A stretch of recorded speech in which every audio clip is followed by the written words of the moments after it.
Good morning, Nomo Chineke. Hello, Tinubu. Ọkwa nwanne unu humble lion. Asị m ka ọ bụ na onye chiri ya eze ụtụtụ ọma nụ. Unu manụ ka anyị si eme ya. Anyị na-emewu mgbe ọ bụla anyị bịara ihe ya. Anyị ga-ekpe ekpere ka ihe nke anyị na-eme n'ụbọchị taa were ya rafee n'aka Chukwu maka onye nwa ji ike niile. Ada ya mere ka anyị hụ ihe nke taa. Ada ya mere ka anyị dị ndụ n'ala dị ndụ. Biko ụmụ Biafrans matakwa na the sit at home ka na-agakwa on. Ka unu hapụ ichefu. Unu echefukwana na the sit at home ka na-aga on. Ndọwụ ya ka ejiri na-akwụnyere onye ndu anyị ugwu. Ya ka eji na-akwụnyere onye ndu anyị ugwu. Maka anyị ọsọ faga ma kwensu. And I'll continue from there. Anyone can lead us in.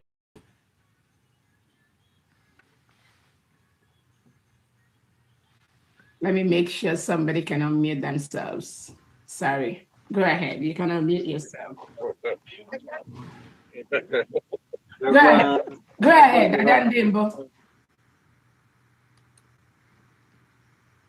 Eze bi n'eluigwe ọgọrọ a na-akpụ n'ala. Chukwu okike ya kpọgo. Eze bi n'eluigwe ụmụ gị agbakọ nata.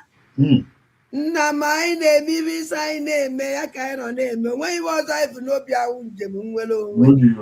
Ya ka anyị na-eji ijie. Wee na-asị gị ezi Chineke biko bịa ka ị nọnyere anyị. Chụọrọ anyị ka a lawa ajọ mmadụ ahụ kachasị ndị sabo. Ndị si na Biafra ya abịa. Ndị na-anụ ọgụ niile ebe a na-anụ ka ha wee fụdatị na Biafra ya abịa si Chukwu biko ọgụ ahụ nwa ya nụrụ anyị ya. Gọzie anyị Chineke, gọzie ụmụ ife, gọzie ụmụ Biafra niile ebe ọnwụ na anyị niile anọ. Ezi Chineke ma ana m akpọkwa gị n'isi awa dịda Maazị Nnamdi Kanu Ọhamadike. Enyela m ihe, gbaala m ya ume, were dọkịta na-agwọ ya ọya. Chineke biko ọkwago ka anyị nwee onye ọzọ. Otu aka na-akpọkwa n'isi ọbata obie udu akọ mmiri na mbiko ihe niile ugoko ọdịnaka. Anyị eme nke anyị ji nwụrụ mmadụ ma agụ nwa ya eme nke iji wu Chukwu. Na m ana m asị aka ọnwụna, ụdọ ọnwụna, ezumezu ọnwụna, osi n'elu osi n'ala, ọwụ ikpe ọwụ ibe onye ọsọkwa anya nwụrụ. Ndị ji ọbata obi eji awa dịda Maazị Nnamdi Kanu asị m aka ha gbajie. Asị tinyere ha ọgbaghara ebe ọnwụna ba ana na tinyere ha ọgbaghara. Wala ọgbaghara tinye n'etiti ya Chineke pịaba m ụtarị mee ka ọkụgbu ha na-arụ mee ka ezumezu ha niile ha saa. Kọpụtara ya awa dịda Maazị Nnamdi Kanu n'ọbata obi ya. Na m otu aka si welekwa awa COS wee tinye gị n'aka nna m ọkwago nwa wike yoo. Onye emekwe nke o ji wụrụ mmadụ n'ọkwago Chukwu na-eme.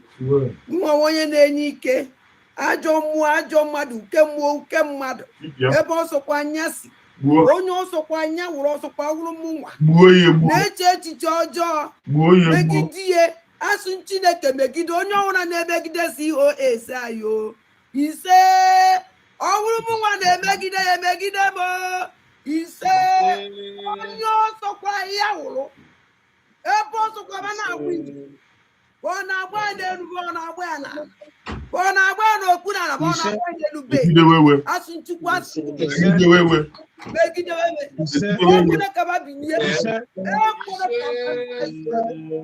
na ise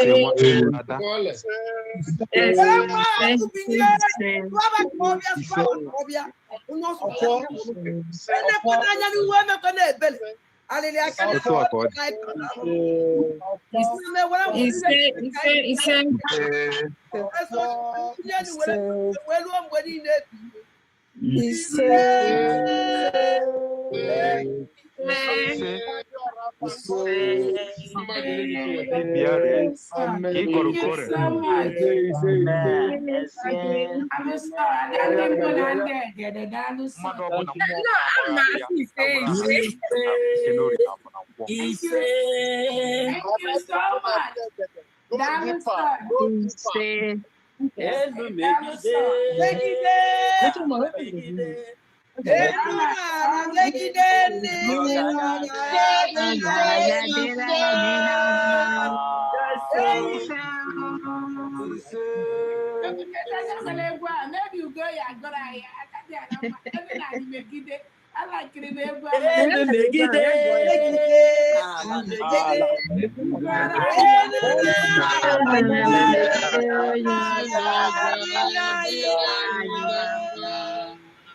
you so much.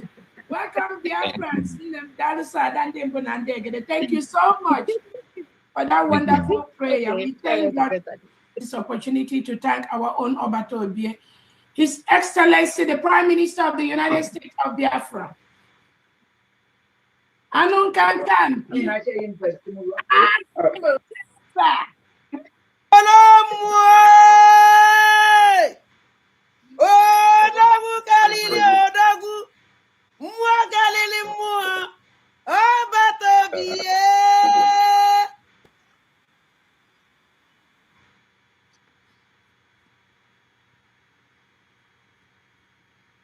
Obatobie, Ujakomni, Obatobie, Ujakomni.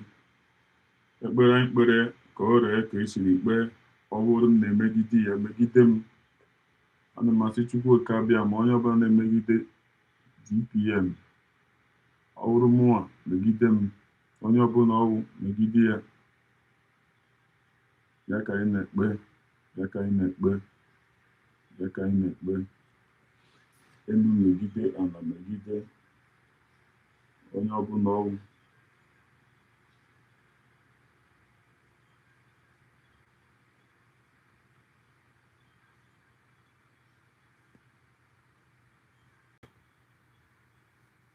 Base ka anyị nọzi n'elu ihe mata bụ eziokwu ọgbata obi atụkwara nga terorizm 6 years terorizm.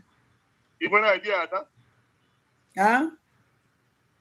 Ọgbata obi Simon Ekpa Finland tụrụ ya nga 6 years for terrorism. Ị nwere idea? Okay, for the thing apụtago. Mba ihe na-ekwu ihe dị na news ka na eme analyze. Okay. Because enwere ihe some people enwe idea. Ha just na-agba Finland tụrụ ya nga 6 years for terrorism.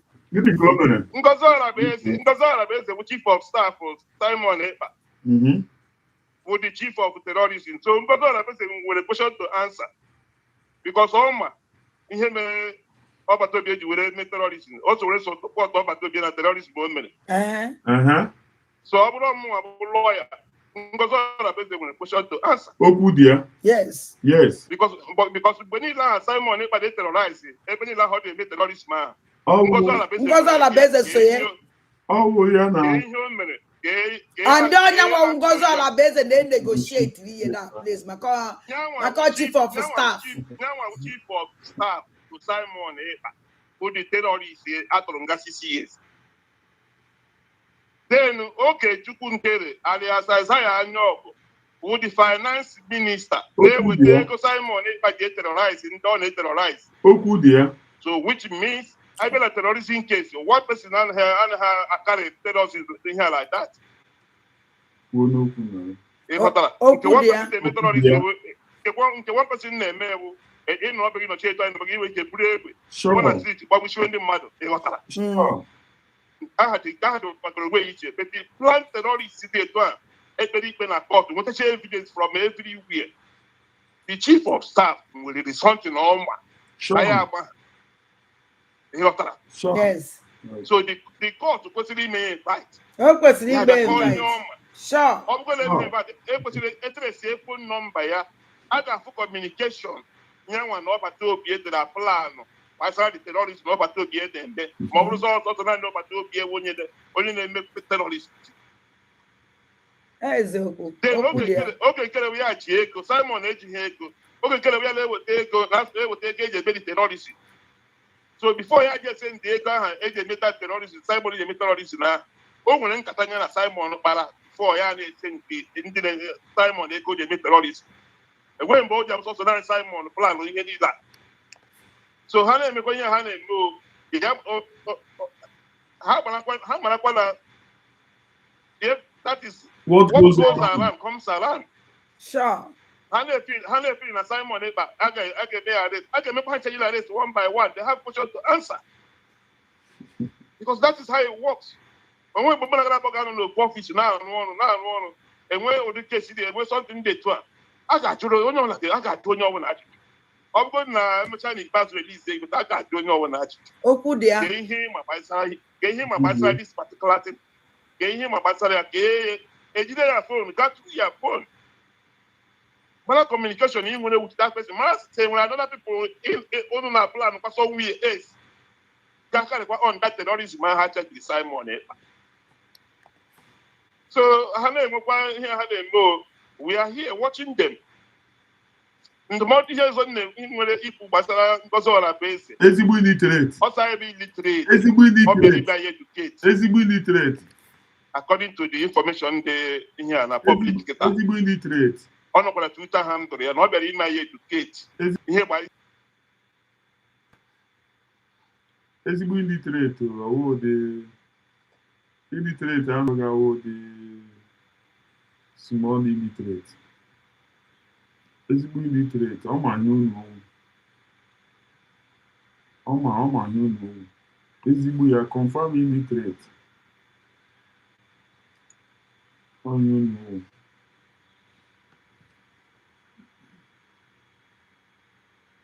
ụmụnne m today program ga-enwe ka oge shadi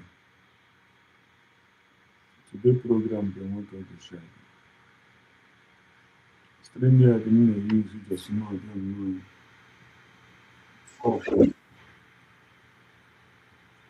the pastors ọbụrụ once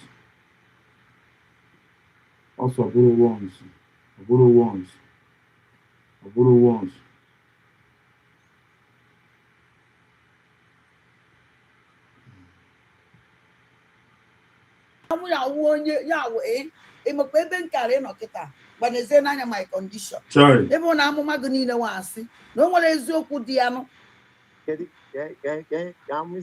esi na mụ nwa yawo a great woman the whole world n'ụwa niile ya amụ maka na-ekwu maka na-esekpuru m na-asọpụrụ m na mụ ya nọ n'elu kacha elu nọ ife ịfụrụ mụ na Carolina Mbeze ya na-anaghị enye awụ na ihe efe anyị ka Chukwu ibe na anaghị na ngụnwa na onwe gosizi na ndị anọzi n'elu kacha elu na jeje na social media kparị ebe ọ na amụma ga-awụ ọkụ na-asị ka ọwụ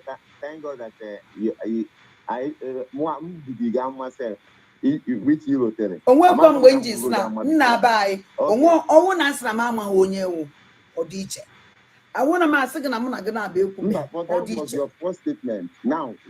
mana ibe isi m na m nwa gị ọfụma isi na m nwa gị ọfụma sị gị na m akwa gị ọfụma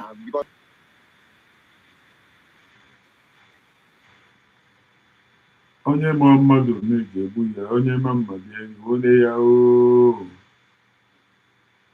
onye ma mmadụ eji egbu ya onye ma mmadụ egbu onye ya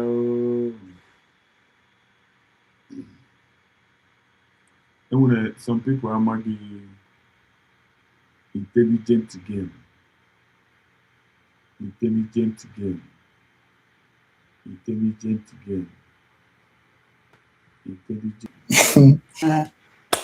ebugharị oche ebugharị ọnọdụ ife anyị nọ ya na ebugharị oche ebugharị ọnọdụ so ada ndị mbụ na ndị egede ebugharịrị m ọnọdụ complete ebugharịana m ya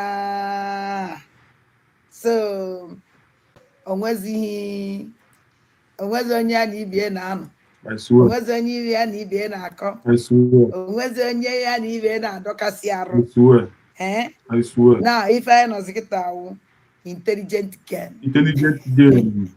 Intelligent. Wara. Intelligent game. I know now. Wara. Wala. Wolo. I am many for moves. We gain nothing. Now, I have to add it to another dimension. Yes. Ebe aka ya Amazonian nwere brain. So, ụmụnne m, asị m nwere ihe nchọrọ iwepụtara ụlọ ka ndị nọ na biko. Achọrọ m abụrụ m awadida Maazị Nnamdi Kanu Odogwu. Ọbata obi Uduakọ mmiri. Ebuzie terrorist Ngozi Alagbogbo Fulani. Commander-in-Chief of terrorists. Intelligent game. So, ọ fọkwara another terrorist ma afụbe oge nkere.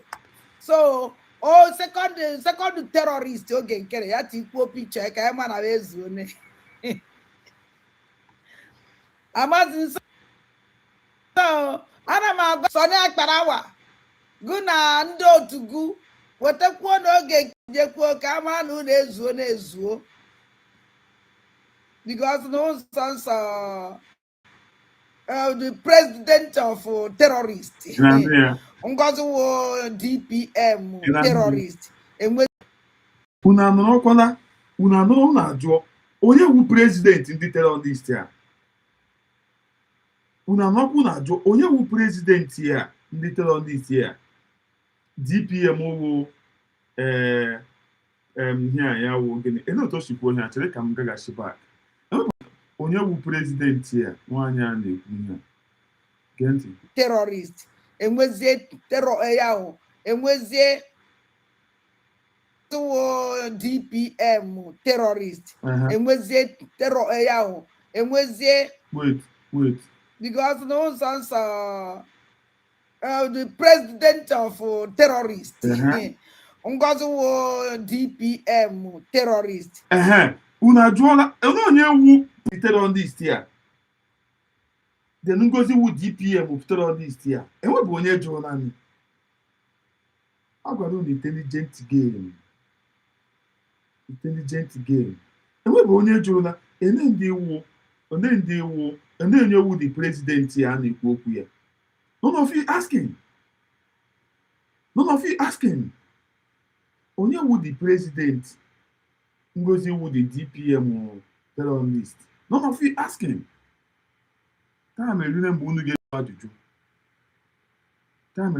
ga-ajụ ajụjụ ezuo n'ụzọ nsọ the president of terrorist Ngozi wo DPM terrorist amamunu mere understand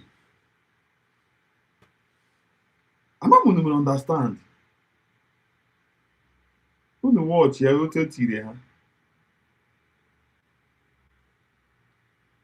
unu ekwesịrị na-eche echiche ele onye wu the president a ịdị ịjụ ajụ lekwe nga o tire ha na-ama ha mmiri then after ihe niile aha ịfụnanụ ọ kpọkwara president afa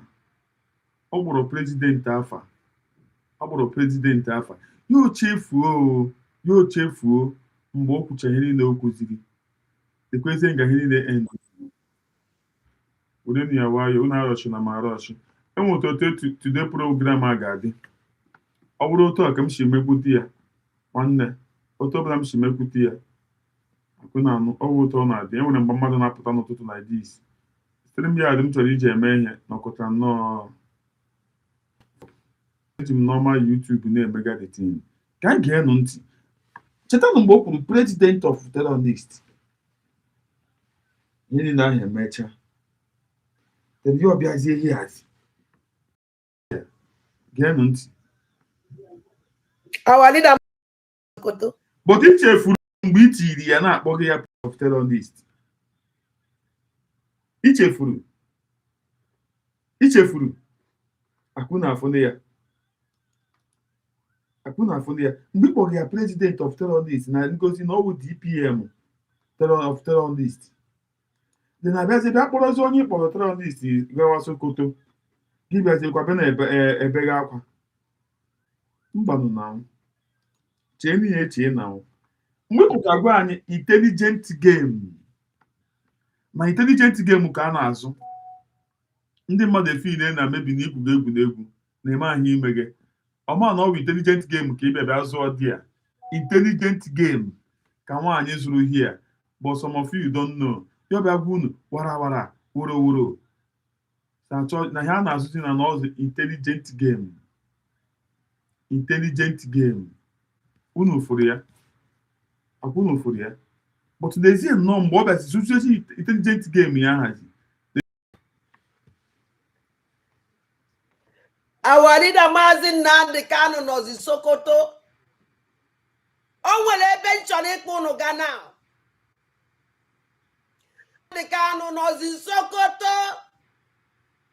Enwere ike from Sokoto ekpoje ejigawa. Ifunani anu. Enwere Ijuona onwere isi gị, what kind of mockery is this? Nwoke Isofia ekele m gị. Nwoke Isofia ihe adị. Nwoke Isofia asị m na enweghị ihe eme gị. Sị ka mụ ka ihe ga-eme gị ya ome nwaanyị Isofia. Nwoke Isofia ndewo. Chidube m. Chimgozie gị. Ebe ka emeniri na amam guys. What kind of mockery talk is this? Enwere ike akpọrọ ya gawa Jigawa.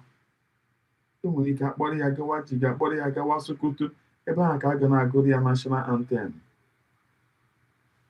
Geenụ ntị. Unu ewere iwe otu bata today. akpoje ya Kanu. From Kanu. Akpoje ya Kaduna. Unu anụ ya? Ebe ahụ ka a nọ na-ekwezi ya Biafra national anthem. Just imagine. Every time you can now go to Nasuno, anytime no from Gozola to Golo Fulani, may something no reason. Every time. I hold myself. Can you bring up people? Nana Marokwanam Amadikawu. Nibo.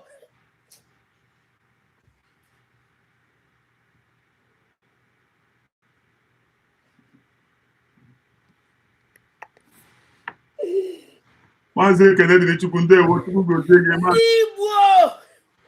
Ụmụ ndị Igbo.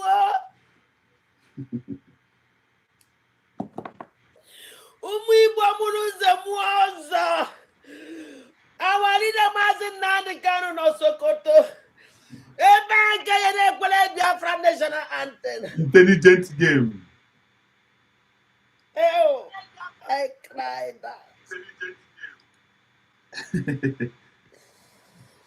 I make them understand, but nobody wants to hear. I made them understand, but nobody wants to hear.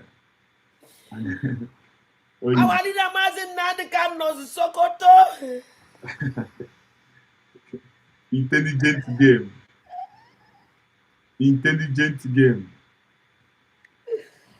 Oh, now our leader Maazị Nnamdi Kanu.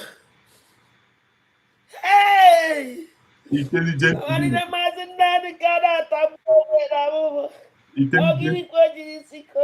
Intelligent game. Tene nke. Obi agbawanu mo. Okwe mundite. Intelligent game. Okwe mundite.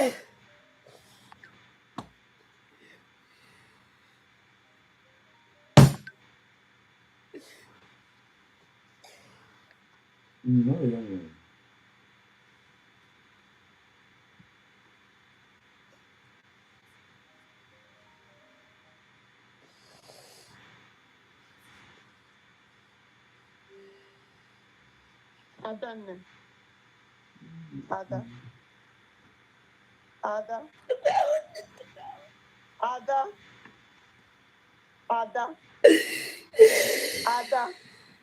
Ada, Gemunti.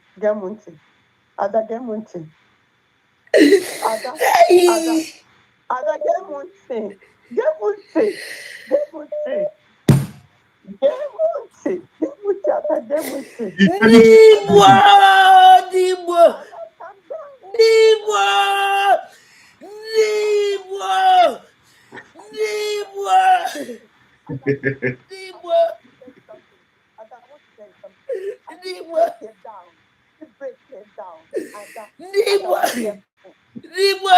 Intelligent game.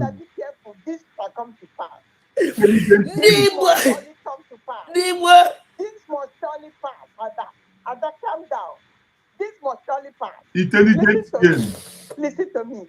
Habuseye Sokoto. Adagamunti. We know what they want to do. We know what they want to do. Can you go on in the carry yes, remember that's Sokoto? But I don't see now. On what are you my book? No to go to the hour strategy. Up with the go near. Up with the go near. Woman, no for us. I'm gonna go to the voice of the Fulani. I'm gonna go to the body of Sokoto. No one with the Castina. No one with that. Jigawa. Oh my God.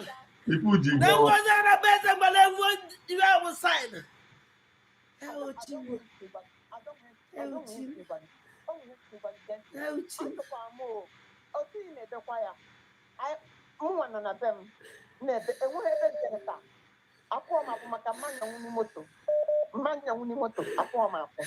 so I'm not them. Hey! Now. I have a I told me so deep. When I ate up, but I make come down. Then I don't want you what it. I don't want to go dear kita. When you go dear kita. Now you want any hope. Now we will you against. I want to tell you something. At that Maze Bahamadike Oya Muchozo at the Hapo Cheru Chekangwal at that Kangwadi. Oh, wow. You want to put on a platform now, what you can do why? Or did I see them with special hatred for Munem? Manana, my body, or what you buy on Caneme? Or what? Or when you book, or when you put on your book. Manakangwadi, nobody put out if you go to put out Poku will come of flash. They're just pretending. This cry, the cry, come of life. What about you, man? Hey! Cry, come of life. Akpọrọ ọmam na platform onye akpọrọ na ọmam nọ your platform nke ikuku na o nwere platform 2 years mgbe ejidechara ide anyị ihe malamiha mere na meeting na nke Babangida na ọ bụgo n'ụzọ sisi Nnamdi Kanu ka ha ji Biafra chazi bịa ya bịa maka ha were isi Nnamdi Kanu na all plan for you. Ada amụrụ na Kanu ntoro na Kanu. Na Kanu ka amụrụ na Kanu ka ntoro. This is plan for. Unafuna. Ndị a amụchara ha iruche ebe amụchara ndị a. Unu ebe amụchara ndị a. Amụchara ndị a na North. Nwaanyị ka nwaanyị na-amazi ihe wụ North. A na-akpọ ya onye Jigawa, onye Sokoto. Hey, Chineke. Ụmụnne m na-ekwe na asa tina asa ebe ka ị nọ. Asa happy new year. Yes, that's a can call wish you happy new year. May cheerful. Never know team and as you know, Nagipan. And them hello team. Oh, no, they want to go Zegi. Intelligent game. Wara. Woro. Ka gago. Intelligent game can as. Oh, yeah, intelligent game can man. If we show these women, how much I have not to no one, na mad not no. Na magi guavos and na magi Sokoto. Then get until onye ka na eba mo onye ka. Ka kwa nwanyi funa ni o. Na on we platform to the Chalida. Ihe malamiha mere na meeting. Na ke Babangida. No bugo no so sisi Nnamdi Kanu ka ha ji Biafra chazi bịa ya bịa maka ha were isi Nnamdi Kanu na all planning for you. Ada amụrụ na Kanu toro na Kanu. Imagine. Na Kanu ka amụrụ na Kanu ka toro. Imagine. This is planning for you, Ada. You know, why you want your Fulani? Nnamdi Kanu ka my senior brother gwara m sị m nne ọ sụrụ m ya n'onu Hausa. Imagine. Ọ sị m nne. Imagine. Na mmana na aka akpatara Ọhamadike na mmana ọma. Ima nwaanyị ka nwaanyị ama anything about not. But na onye ka na-ekwughị ikwu mgbe ọbụla na-akpọ ya Ngozi Ọragbugoro Fulani na amụrụ ya na not. Gigigo ya kwa onye Fulani citizen o, believe me o. All the form of voter mụrụ nwa m Ghana, ịmama na nwa m wụ Turkish citizen. Ama m na understand. Ịma ndị Africa na-enwe this kind of mentality. Nwaanyị a na-anụ na-agwa gị ya na ịmama na Fulani blood ka ejiri mụọ ya. But o gwara nwaanyị na-adị ihe o mere ya na-ekwughị ya ikwu. Ụmụnne m ọkpọtọ program m shi na-adị. Ejikwe m ọnụda program ọbịa mgbe a na-eme mmụọ ọzọkwa m na m dekwe ihe a na m imagine na nwaanyị a na amụrụ ya o wee Fulani citizen na-ekwughị nwaanyị na-adị ihe o mere ya. Intelligent game wara woro intelligent game. Imagine. That is why they said Alpha Ozoko. Nne m amakwa m ka akwa biko kwa. Amakwa m ya. Ndewo. Na Nipkel is not taking. No ya. Nsi na me digo ya. Na mam no ya me. Get it. This is planning for you. Get it. Kambagi. Fulani may drive with joy, to make the whole world cry. The whole world, the whole nation cry. Fulani may celebrate. That is their happiness. To see people cry, see people die. That is their happiness. If break you go to down or you change anything. Unsu asokwa you want to follow you. Unsu ya swa ina. I don't charge you to hospital. Intelligent game. Intelligent game. Ayi yo kan na yogi as a mother. Intelligent game. Chineke. Chuko kika abia ma Chineke Nnamdi Kanu. Come ife chi gwa gi. Akwa ifu Maazị Nnamdi Kanu. Ọnwụ ya dị ka ọnwụ Jesus Christ. Ọ dị egbu ya. Ndị niile betray Maazị. Imagine. We hang themselves. Je de ya ngwara gị. Imagine. And the ụmụ Igbo ekenekwa m unu because enwe onye nkene before m na-ekwu okwu a. Ada ime onye ọzọ chere gwa gị ụmụ Igbo ya eburu na ntị. Emekata ọbara Maazị Nnamdi Kanu wee tụsa na Sokoto. Ndị Igbo ya bụ Igbo again tiri uwe mebie Igbo ya dị useless forever. Anyị kata gba nkịtị Igbo gba nkịtị. Isi Nnamdi Kanu ewere ya na Sokoto. Ọbara ya wee wufuo na Sokoto. Unu makwara na ya commit go abomination to God, to humanity. Ndị Igbo gbara nkịtị egbuo their Jesus Christ, their only savior. Thank you very much. They will hang themselves. Thank you very much. You don't Thank you. No. Intelligent game. Intelligent game. Intelligent game. Ya ka azụrụ after intelligent game. Ụmụnne m.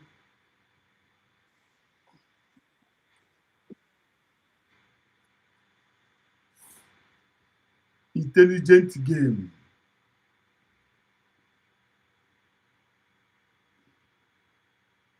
Jụọ m onye wu president ndị terrorist ya? Nobody is asking question. Enwe onye president ya? Ebugharị oche, ebugharị ọnọdụ. Ife anyị nọ na ya na. Ebugharị oche, ebugharị ọnọdụ. So, ada ndị mbụ na ndị egede ebugharịrị m ọnọdụ complete. Ebugharị anam ya. So, onwezi onye ya na ibie na-anọ. Onwezi onye ya na ibie na-akọ. Onwezi onye ya na ibie na-adọkasị arụ. Now, if I know Zikitawu, intelligent game. Intelligent game. Intelligent game. I know na. Wala. Wolo. I am for how many months? We gain nothing. Now, I am to another dimension. Yes. Ebe I Amazonian with a brain. So, all one them, I some eventually with Talona can you na bikun. Actually, what did a mazin and the cano? What about Toby? Dracon Millie? Well, I was a terrorist in Gazala, but go to Fulani, commander in chief of terrorists. So, all for another terrorist, Mafu Behogan Kerry. So, second terrorist, okay, Kerry, that equal picture, I am an Avezune. Amazing. So, Anama Sonia Parawa. Guna ndo tugu. Watakuwa n'oge nkere tinyekwo ka ama na unu ezuo na-ezuo. Because no sense the president of terrorists. I'm understanding. Because Owu is also the president of terrorists. Ngozi wu DPM of terrorists. Enwe onye jụrụ ajụjụ. Ọ sị intelligent game. Ọhịa zụrụ here. Abịazi ebe na-ebezi akwazi. Abadi na maazị Nnamdi Kanu na sekata. Abadi na maazị Nnamdi Kanu na sekata. After sekata eburu ya gawa Kaduna.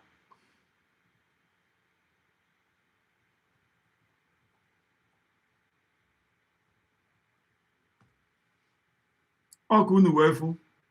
Intelligent game. Ọhịa zụrụ here. Iji ọrụ onwe gị ajụjụ. Who is here? Ngozi wu deputy ya. The president of terrorists. Ngozi wu DPM terrorist. Terror yahu. Enwezie president of terrorists. Amazi m ihe ọzọzi abịazi na-ebezi akwa.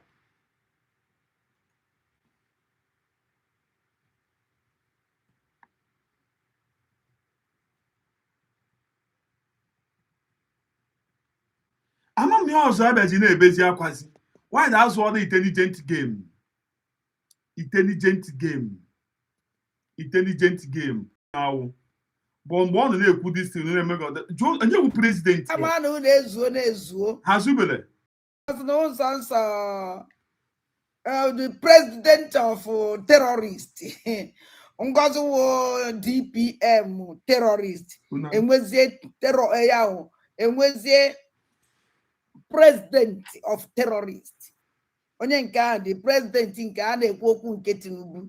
Na Tinubu kedu ama mgbe unu ga-egbu ajụjụ. Ama mgbe unu ga-ebido jụwa ajụjụ. I don't know. Ama mgbe unu ga-ebido jụwa ajụjụ.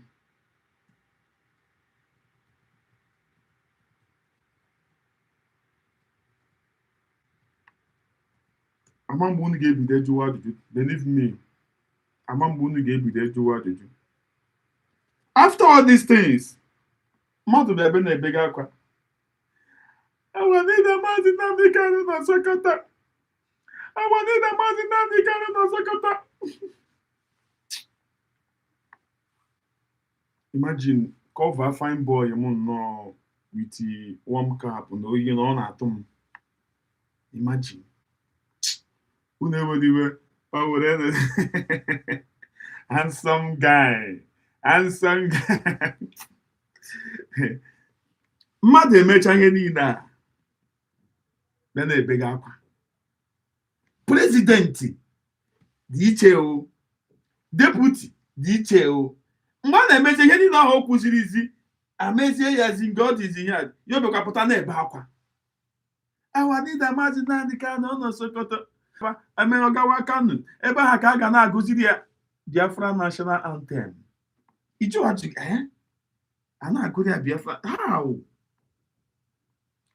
The time you people started asking questions, the area you people started asking questions, the area you people will understand what is going on. Unu akpọjụ ajụjụ. Eleghị menyere Sokoto ebe a ka a ga na-agụrụ ya. after president. So bad they go. Na chop be the Juju. No problem. We move. On the him they will tell you chef for the chef. That is how I do my things. You no chef for you no gonna chef for something. Oh, that's no way. Can we nesi when the job bam nando chenine? How we keep destroy life of Biafrans like this? Opaniani ne buonone. Opaniani ne woronano. Obaran akafu. Because of their stupid, very selfish interest. How we deny here Biafra joy, everlasting joy. Chine Kenya laye. Cause this in there to never happen. Cause you not room for native of an native akanan. Do not swallow for Allah, Alana Zuma, swallow the fire nane. Because that's not a person and wine you bag in the memory. When you go send a wine about down memory, the would delay. No delay. Time is enough for this rubbish. This is the time I personally get up. We're going to see this useless people.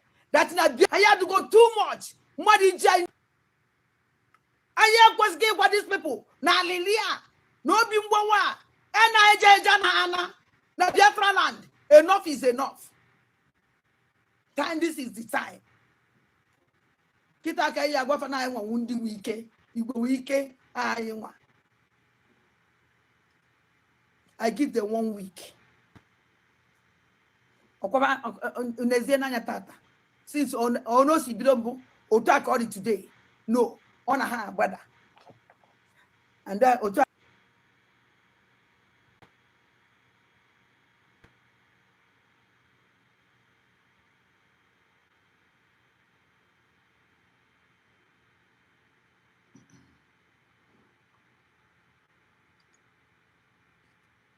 Aroman, Nikuta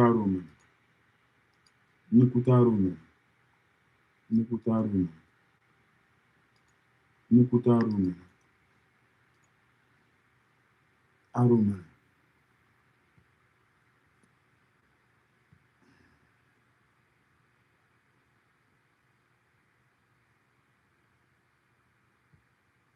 And then him Jiribia today. And then he Jiribia today. Humble lion called the humble idiot. How do you call humble idiot? Yeah, come on. Humble idiot.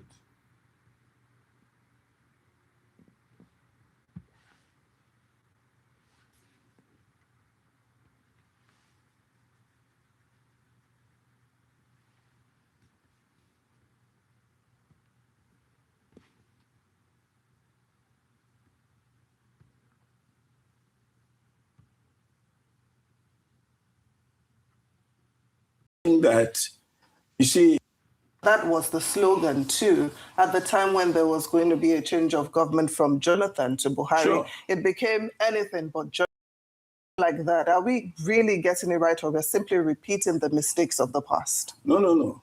We're saying that, you see, the point is, let us be sincere. What got Jonathan out of office was not because Jonathan was not performing. An illusion of failure was created. The bombs were going off. Boko Haram was very active. Yes, very active. Car parks were being bombed, churches were being bombed. That is true, Nigerians were dying. But unfortunately, the people behind the whole development of Boko Haram are the people in APC government now, including Buhari himself. Yeah, that's an allegation. Yes, it is an allegation, and I make it boldly to be sued. Anybody can take us to court on it. Because we're still having terror attacks. If you said they were the sponsors and they are now in government, so how come we're still having the terror attacks? That is why they cannot stop the terror attacks, because they are in collusion with the terrorists.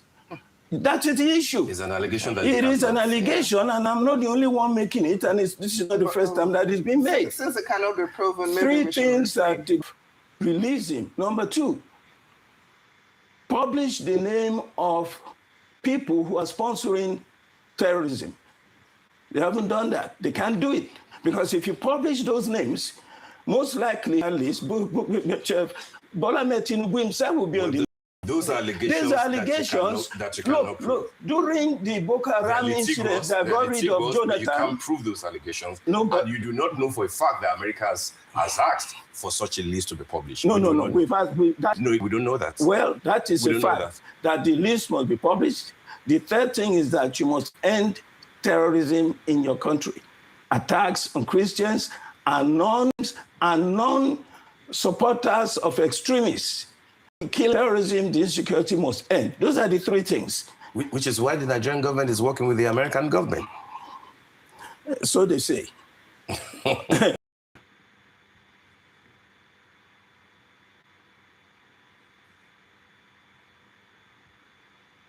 Wow, but Tinubu does not need Nigerian votes to be president. Wow, but he does need it. He must get it. No, he does not need Nigerian votes to be president. Tinubu needs judges and INEC to give him a result. If you need votes of your people to be president, he will not be, with profound respect, acting with this degree of irresponsibility and utter disregard for the worth and well-being of Nigerians. No. It is because at the end of the day, let us all be honest. What he needs are the judges and INEC. Yes. If votes counted, Nigerian politicians would not be as irresponsible, from the president down, will not be as irresponsible as they are to behave as if Nigerians do not count. Because for good or for ill, and I agree with you, people, I've spent most of my life working on atrocities and insecurity across the world, and particularly across the African continent. And when you look at the situation, Sudan, in Darfur, for instance, or indeed in the north of Ethiopia, in Tigray, in Sierra Leone, Liberia, where we had the situation in West Africa, in the last decade of the last millennium, the fact is people who are in trouble, or indeed in the Great Lakes of Africa, right? People who find themselves at the receiving end of a challenging situation do not mind where help comes from. I totally agree. But when that help involves something on the scale of a missile strike on your territory, you do expect that your president will be responsible enough to face his people and say, this is what transpired. And that, to not do that, to not think he owes Nigerians that, and to then leave the country. And while all of that is taking place, what happens? They issue a statement on a $1 billion financing arrangement for the so-called coastal road. They found time to do that. They found time to attend AO in Lagos. They found time to commiserate with Anthony Joshua publicly. But the president has not said anything about the situation. That, for me, is the most eloquent, as I said, of New Year statements and New Year messages. It says the man does not think Nigerians matter. Unu watch ya, agwara m unu agwa sị, before this guy ewepụta taasị a, ụmụ ihe m jirikwa interest na taasị a, enwekwara change mmadụ nwekwara na Nigeria. That is, otu m wee Biafra now.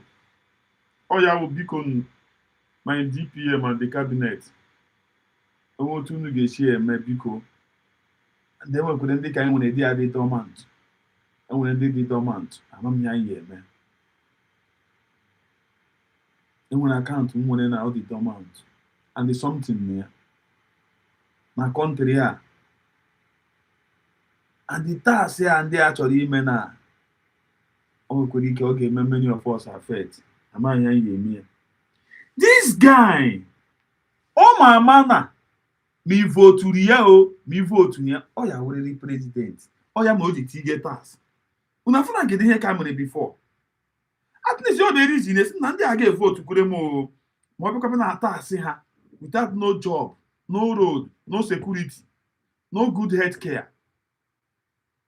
And because they tinha cards in issue, they no go vote for me. But he don't care because some mama na enwere ndị ọ ga-enye ego INEC otu ile mmadụ dị ya then they wait all these criminal judges them gabia judge area oya mere he don't care about your vote oya ma o ji were tax tinye gị n'isi n'isoro gị ma ọsọ you will pay tax. United States of Biafra biko unu ga-eme ọsịsọ ka anyị wepụtawa something anyị nwere ka ndị a hapụ use ya against us biko unu ahụ ya na these people don't care. Tinubu he don't care whether you vote or you do not vote. You know what to do and get him vote. So ọ kunu wee ya kunu afụ ya ihe m ji dị interested na taasị a nwanne nwe onye ọgwụ gasị na-enwe ihe o nwere ime nwere otu onye ga-esi adị like this enwere m ka dị dormant and there's something not there and they didn't my brother si ọ ga-afụ na a ga-afụrịrị m nọ ịhụrụ na amam ihe m ga-eme and ebe na ndị a ga-abịa mụ iwe aka dị ya na ihe m tara afụfụ nọ ha bịazie mụ na ndị obodo ọzọ another country nas I'm a Biafra then you know all those kind of things. I remember that good how can a president that do not provide anything for his citizen coming to tax the citizen obodo a na na-eme riot the other day na 1st of January because of cost of living.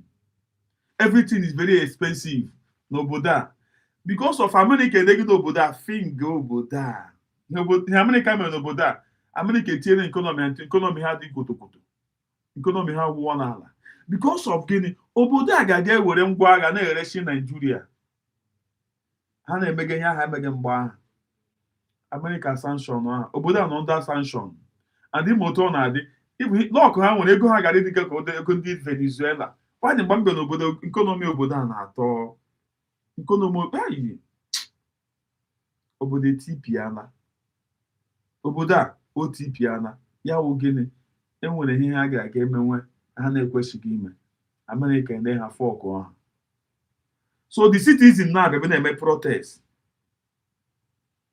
that the cost of living ọ dịghaziri ihe isi onwe onye gbara ha egbe onwe onye chụghachiri ha azụ because of their rights na ya n'obodo ekwensu etinye tax ị ga-ahụ onye ga-apụta n'ọbịbịa ikwu pim ha pachi anasị na gị abụ no go vote for him again. He don't care about your vote. Ọ dịghị care.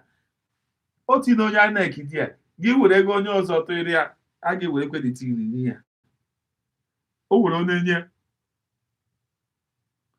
ndị lọya ndị jọji ịhụ na denidi Chineke ya ọ dịwa onye ọ bịara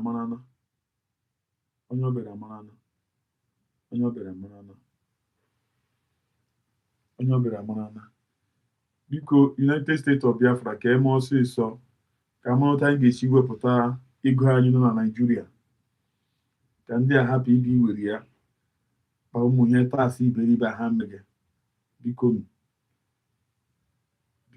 ka eme ọsịsọ onye na-ekwu adụmekwu otu o siri dịtin mekọtara m enwere m ka dị dormant and ihe nọ dị ha ejine my brother ya ọ ga-asị na a ga-afụrịrị iru a ịfụnanụ m tinye n'isi Chineke nna o nwere ike ma ndị ya nwere ike forget about it o nwere ike ma ndị ya ọ gbagotekwere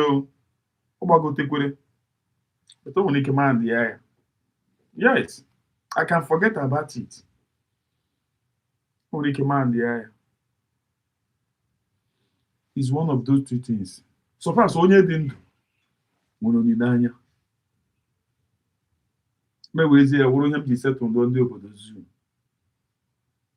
but ọ maka ndị ọzọ o nwere thousands of people now so cool wee fụ ya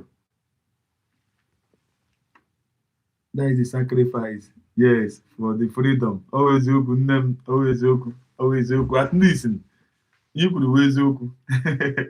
Asa Chukwu gozie gị, Chukwu gozie gị, Chukwu gozie gị, ndewo, Chukwu gozie gị.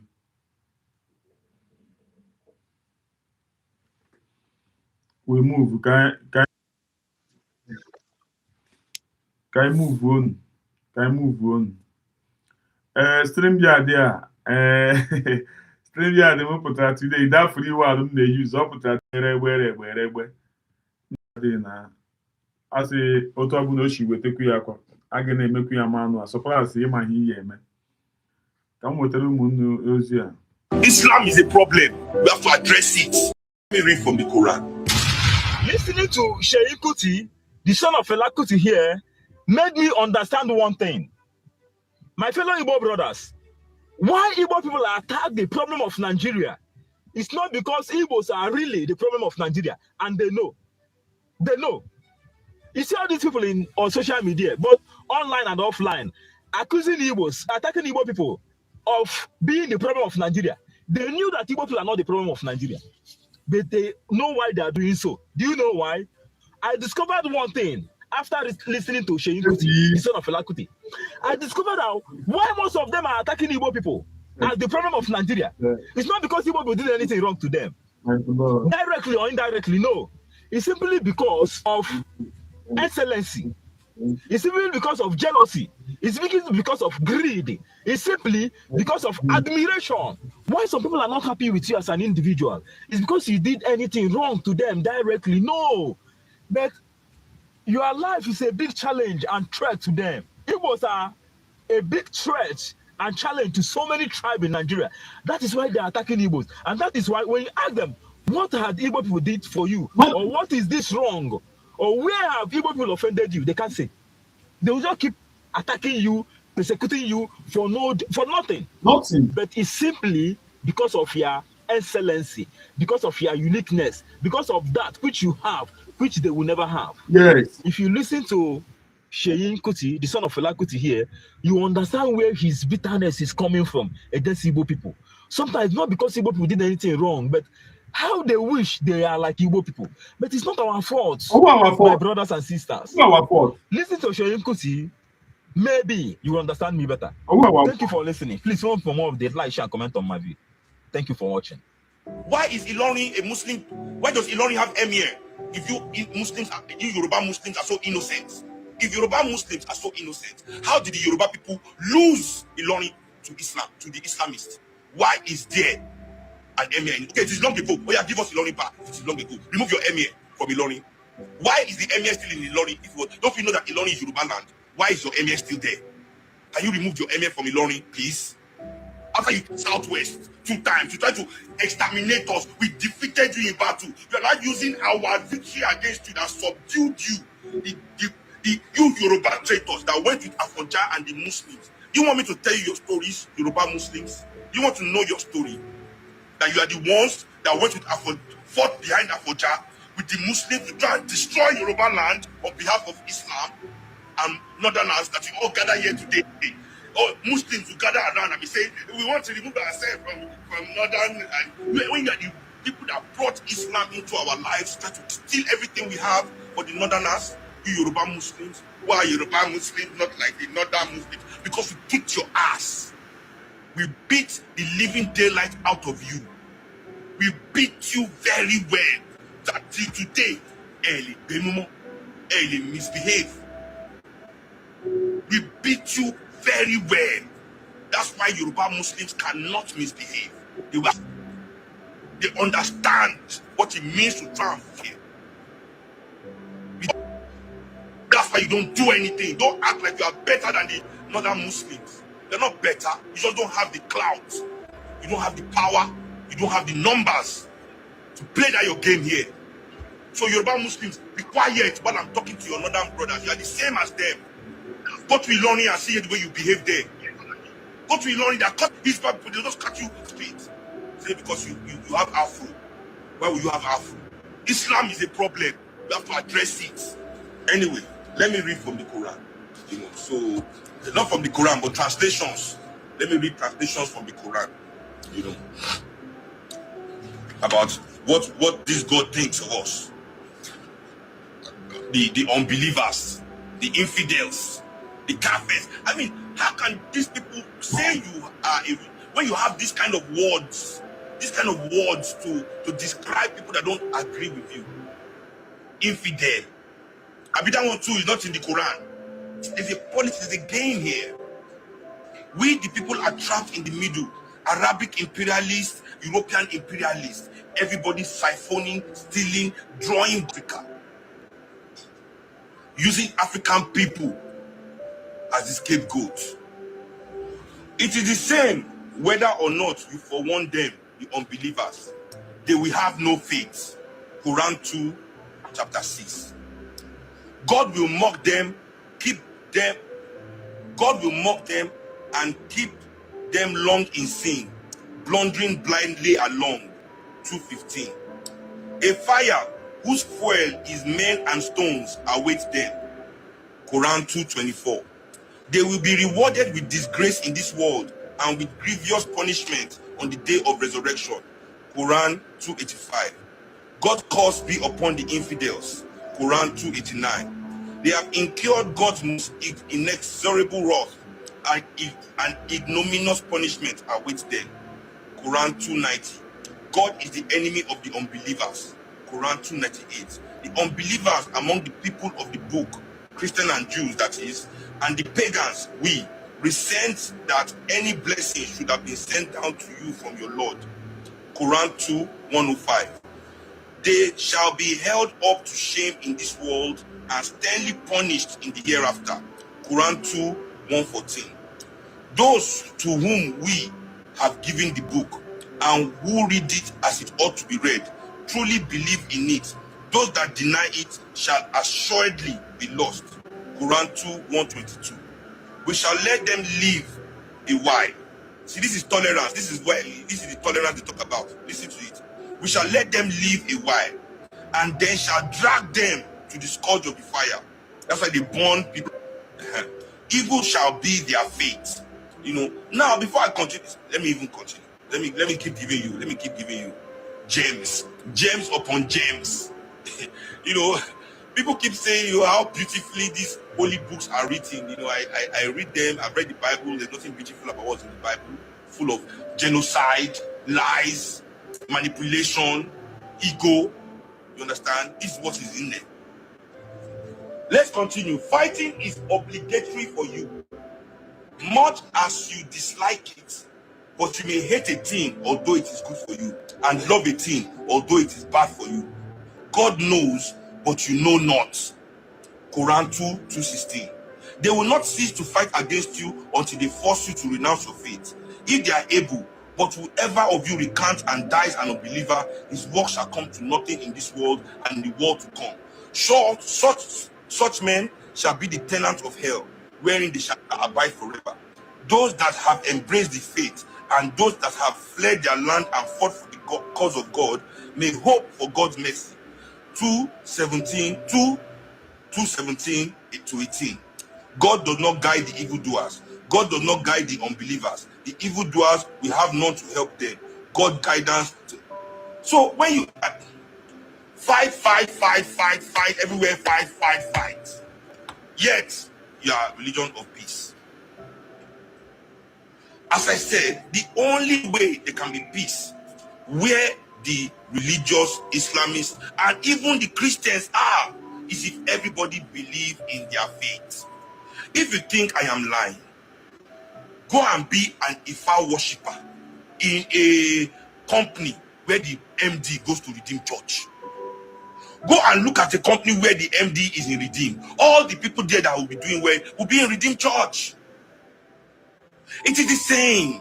It is just that the political clouds that gave the Christians the power to bomb people just like these Muslims has been removed. You just don't have the political clouds, not because you don't want to do it. How many women go to market in this Lagos just because they wear miniskirts in Lagos? Miniskirts in 2020. They will beat them up in the market. Why are they beating them? Religious morality.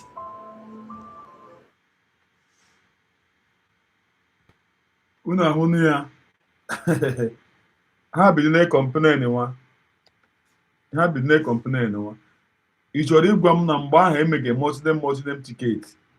Why ha weliteghị this voice? Why ha raising voice? Why ha raising voice? Mgbe ahụ ndị a emege Muslim ticket. Chete ma apụta na ya nwa native security aka ya ọnụ ya. Na that is ya nwa ga-eme security enwe dị. Deni ya today. Ọ ka unu wee fụ. Deceive onwe ha. Just nọ bịa deceive onwe ha. Na ihe emege unu. Anụmanụ anọkọta nnọọ onye gị ọkụ o sị electricity na ọ ga na-enye electricity. Enweghị electricity onye na. But you obviously nnọọzi. Bịara ibi inye ego ndị mmadụ. Ime iko the people. Ime iko ndị mmadụ. Ọ ka iwe efu. Ike gwụrụ. Nọmba nọ dị onye ọbụla chọrọ itigo ọnụ ahịa ya otigo ọnụ. Enwe Muslim yard. Nọmba nọ dị onye ọbụla chọrọ itigo ọnụ. Everybody will assist you. I personally, it was done by you. Now you want to colonize everything.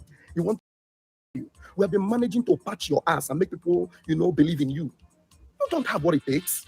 You don't. So all we needed to do was for you to be there and everybody will assist you to get the job done.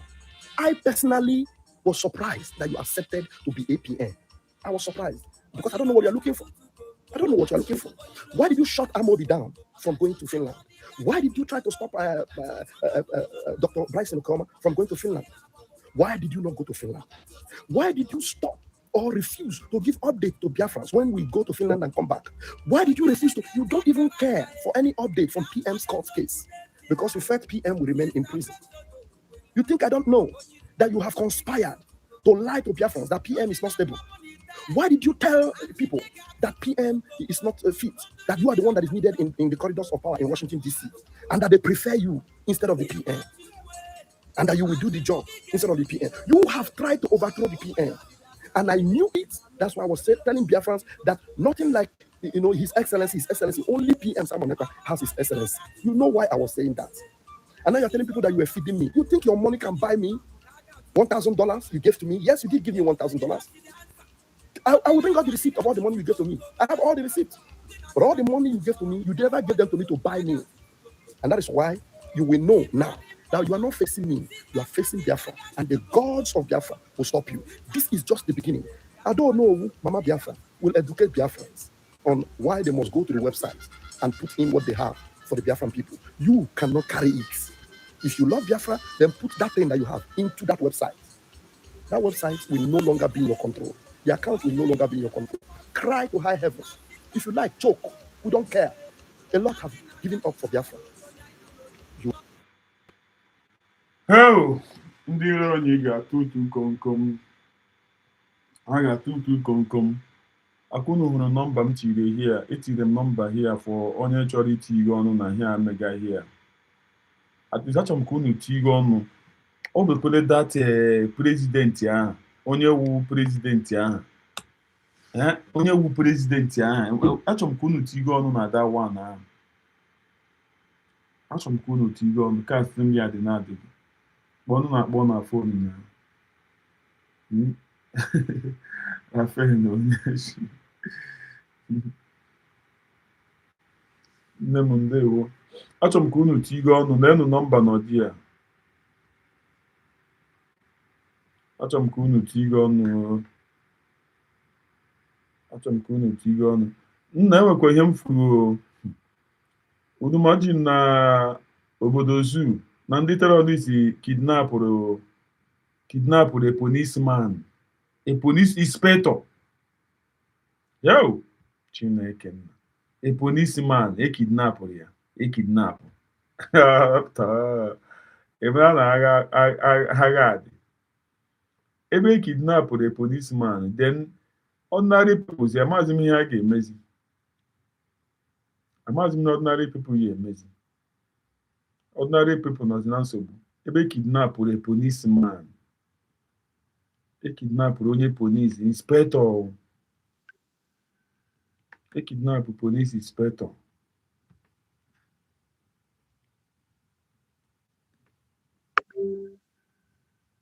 police inspector kidnap wire.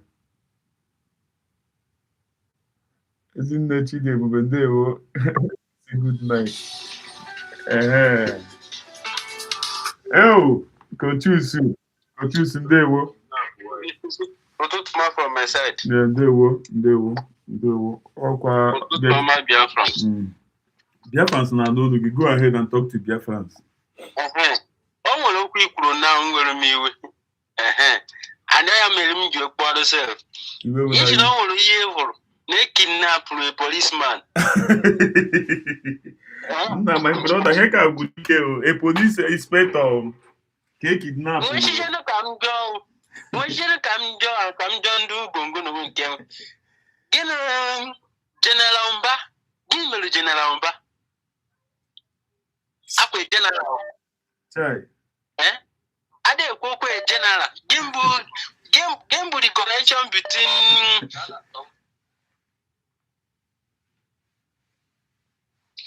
even at the distance it is very, very far. They kidnap a general. May a video. No. May a video. Gimbuji police. I don't inform of about Okuna, but I did I give you a college for now. Nah, but him to now you go and a policeman who question when a chebending mother. A kidnap or the hope of a normal person is a hope of an individual. It's just the same thing like General Ambano when came. That general, just almost the same thing. But ranking soldier, don't police oneself. But that's why everything Biafrans, everybody should rejoice.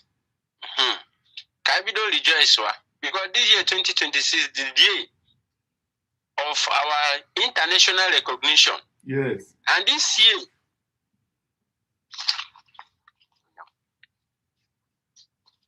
this is the year of our international recognition. And this year,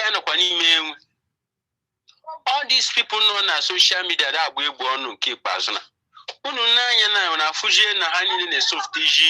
One after the other. Which is the tweet of our deputy prime minister. That tweet alone, attach was written Bianco no. And so many of them like that. Who netted that tweet, Anya?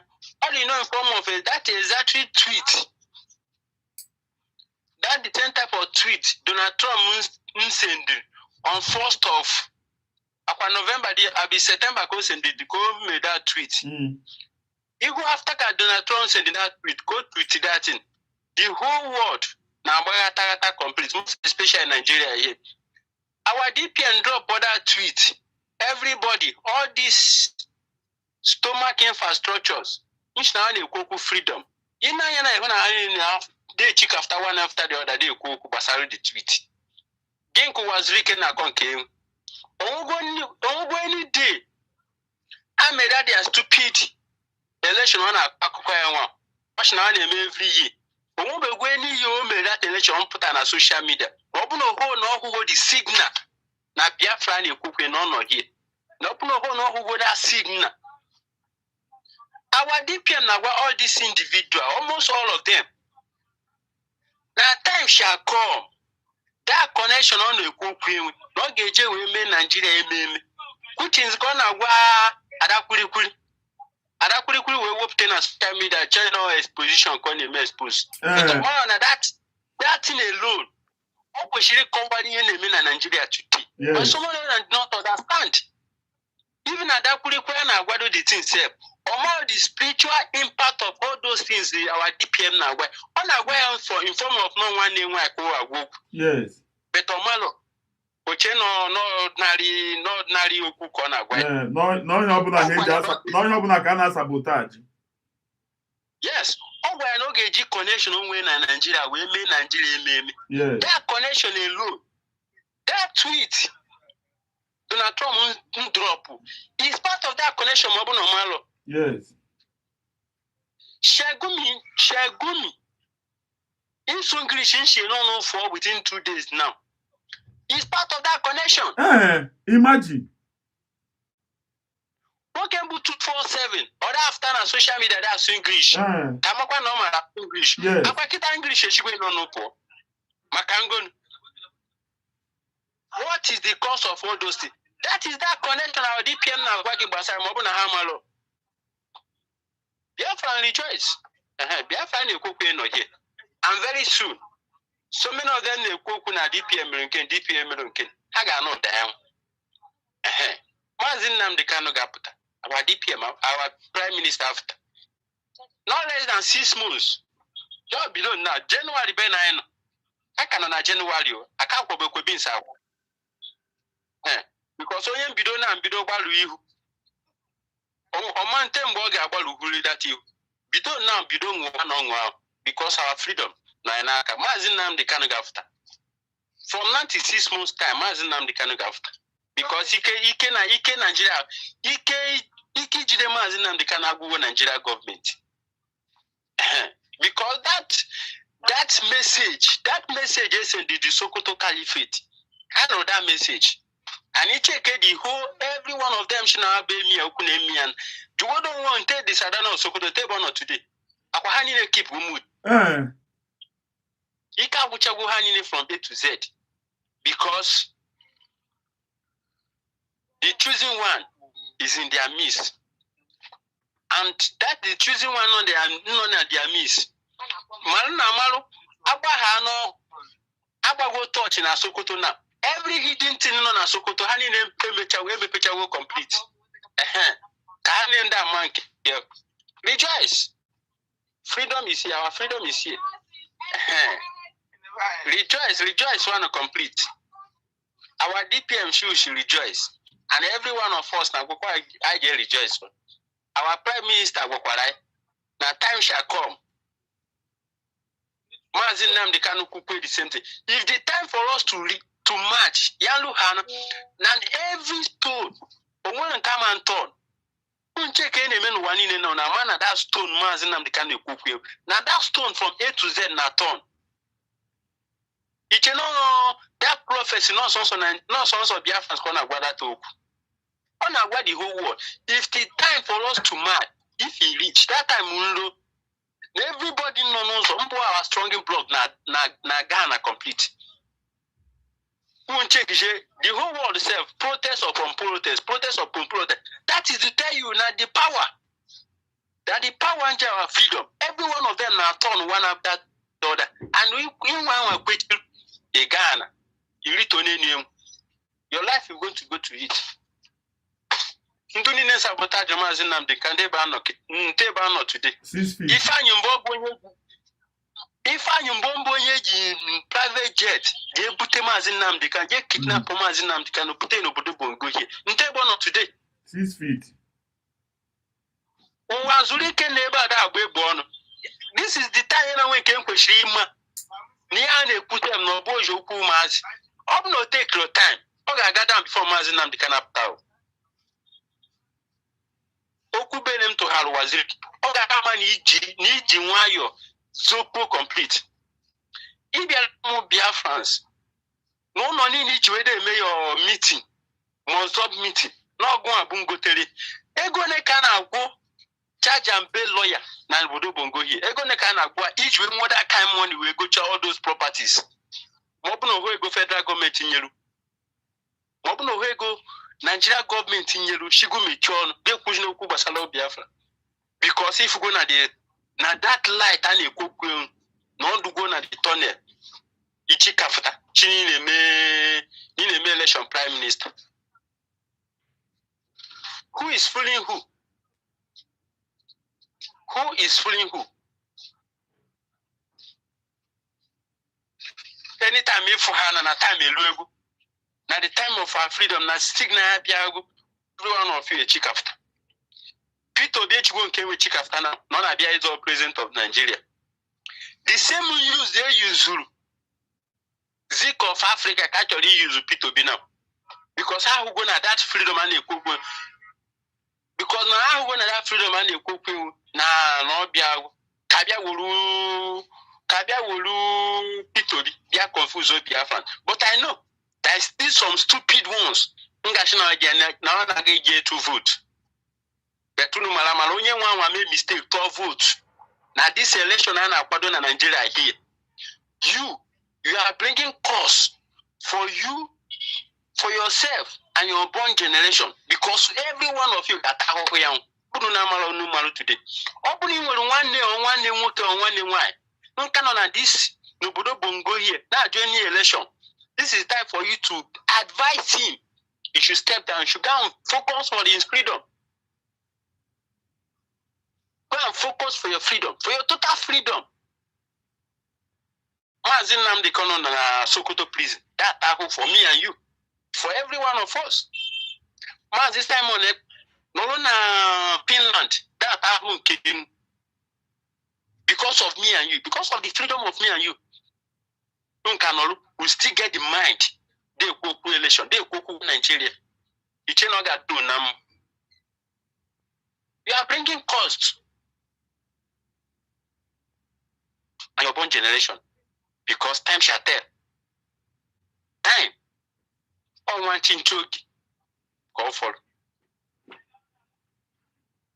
And every one of you, equity law for that, for the freedom of total freedom of Biafrans.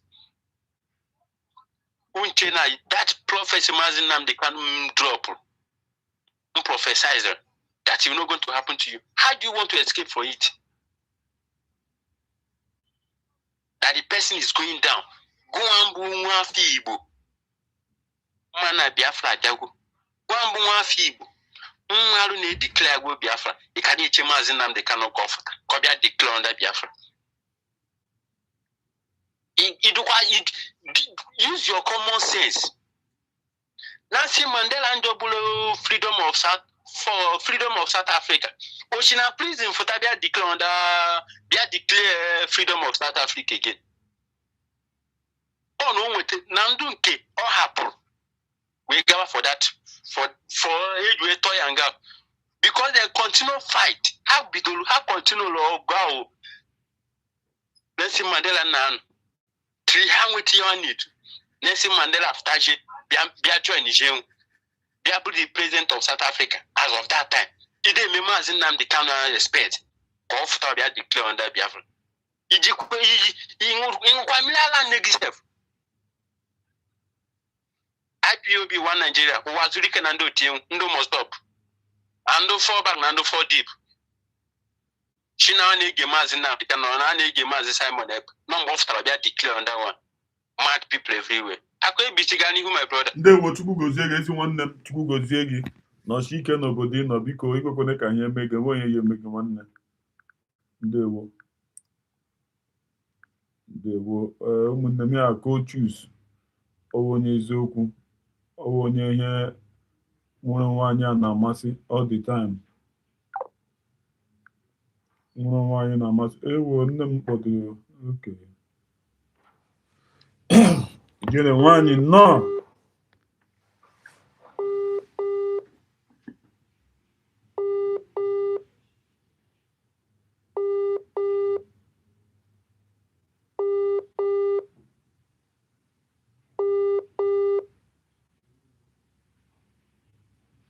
You know, one you know. Asa.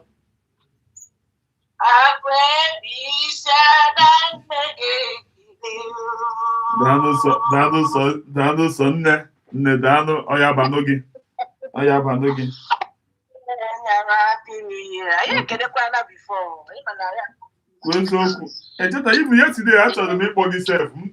Who say I'm not mecha him name.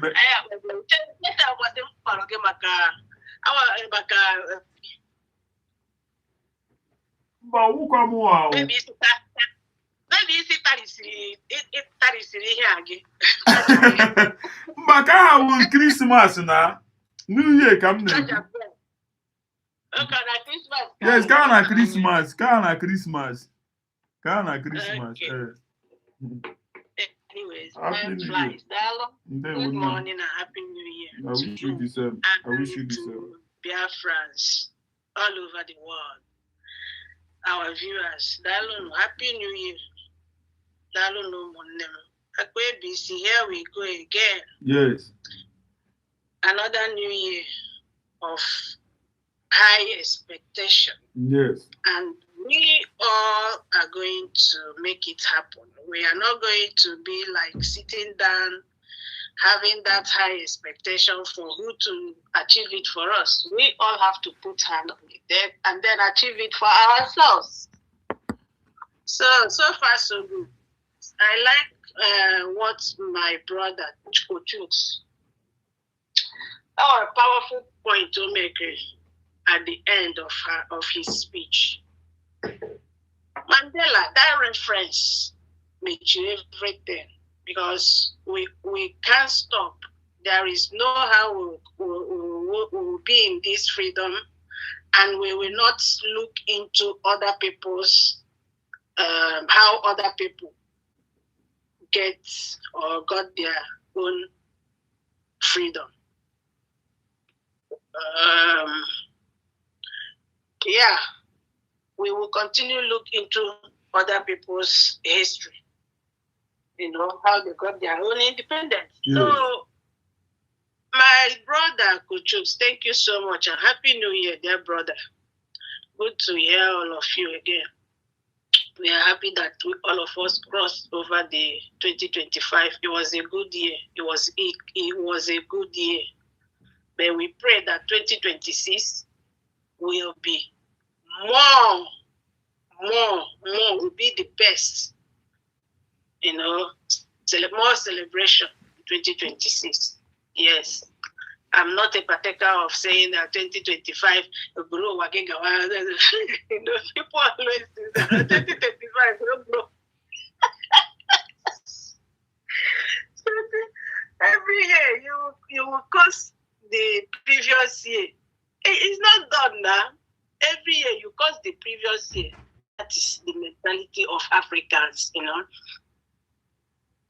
So, as we set our resolution, because everybody must have their New Year resolution. As we set our New Year resolution now, we have to carry along our USB government. Set it, make sure you belong to that moving trend. Yes. That moving trend, that is USB. This 2026 is not a year for church.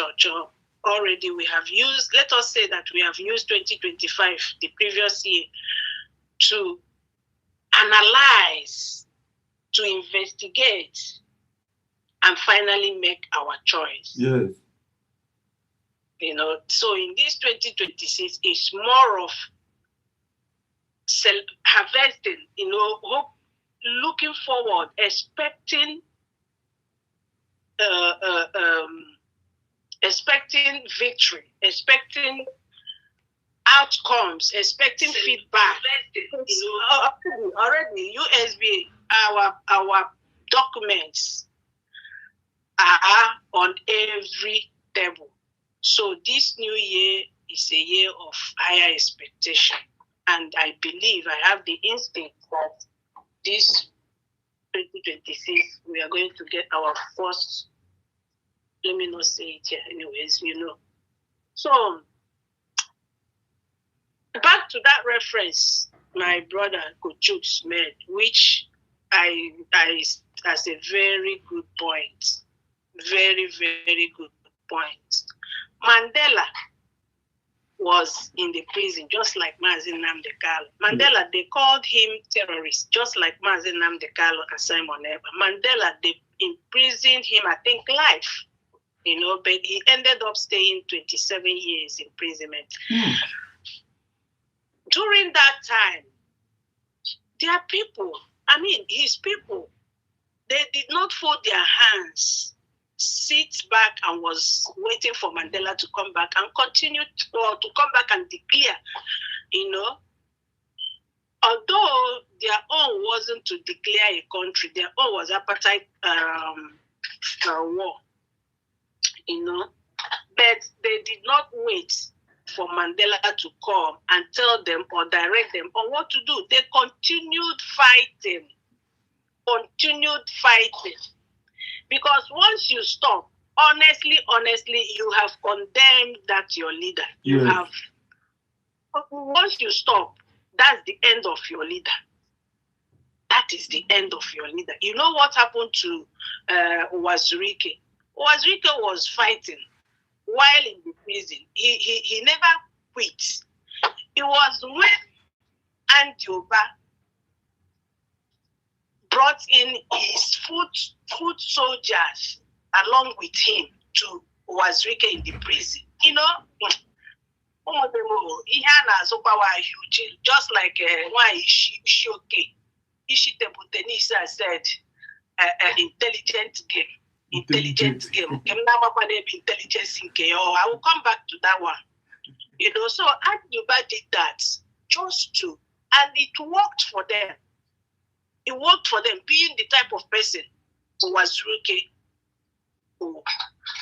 you know, and they used that the same tactics to Mazi Nnamdi Kanu. But Mazi Nnamdi Kanu never quit. He continued moving because he said the word, and he, you know, Mazi Nnamdi Kanu, you know, no. You know, you can trust Mazi Nnamdi Kanu with his words. That's exactly who he is. So they did the same thing. They used the same tactics to Mazi Nnamdi Kanu. That was why they did not kill him. They have the opportunity to eliminate him in Kenya, but they did not. Just because they want to use his capture, his abduction, to quench the freedom fire. You know, the freedom fire, the Biafra freedom fire. They want to use it to quench it. But they don't know that Mazi Nnamdi Kanu is complete species from Uwazurike. Complete opposite. You know what I mean? So, yeah. With that being said, if we go Mandela, letter came out. He was released after 27 years. He was released, and what happened? He was made the president of South Africa. Imagine where his people stopped, or maybe along the line they got tired and stopped everything. Mandela no didn't wait for that 27. I swear. Because they will see him as the problem. You can see now your people have stopped. It's because you are in the prison. So with that, all of us should know, use our brain, should know that apart from this fight, it's not on anybody's head. It's not hanged on one person's head. That's when the whole world will realize and know and come to conclusion that these people actually want their freedom. And this year, they will start doing it, because the Biafra matter have already been on the table of international countries, desk. So that's why I'm saying, with all these things that is happening all over the world now, this year I've seen the light already. Uwazurike have seen the light. That's why the Zoo government now brought him out again to come and distract us. Yeah, thank you for reminding me that, because one of the things in Uwazurike, remember that the time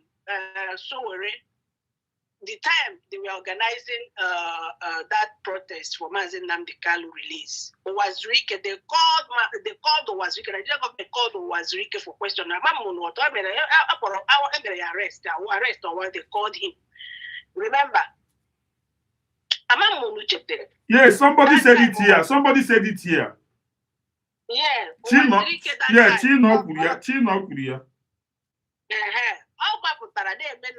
Noga join the protest. Noga join the protest. So long as Noga be peaceful, Nayawaga join the protest. Nigeria called him. Aporia.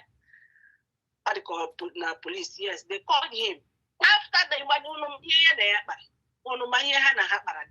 so after that, you have to use your brain to, connect all the dots. So now, because they have seen that USB actually have made it to international level. Yes. All the criteria Okay? Internationally, USB have met all of them. So now they know that so I think allegedly, I think that time was Ricky that time.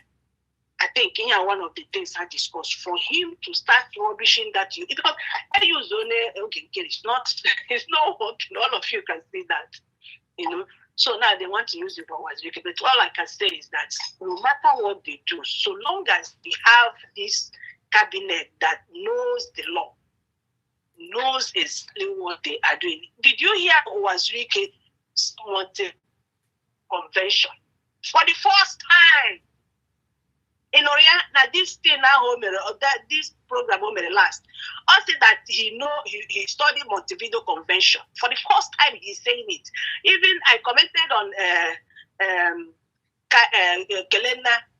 Kelena program.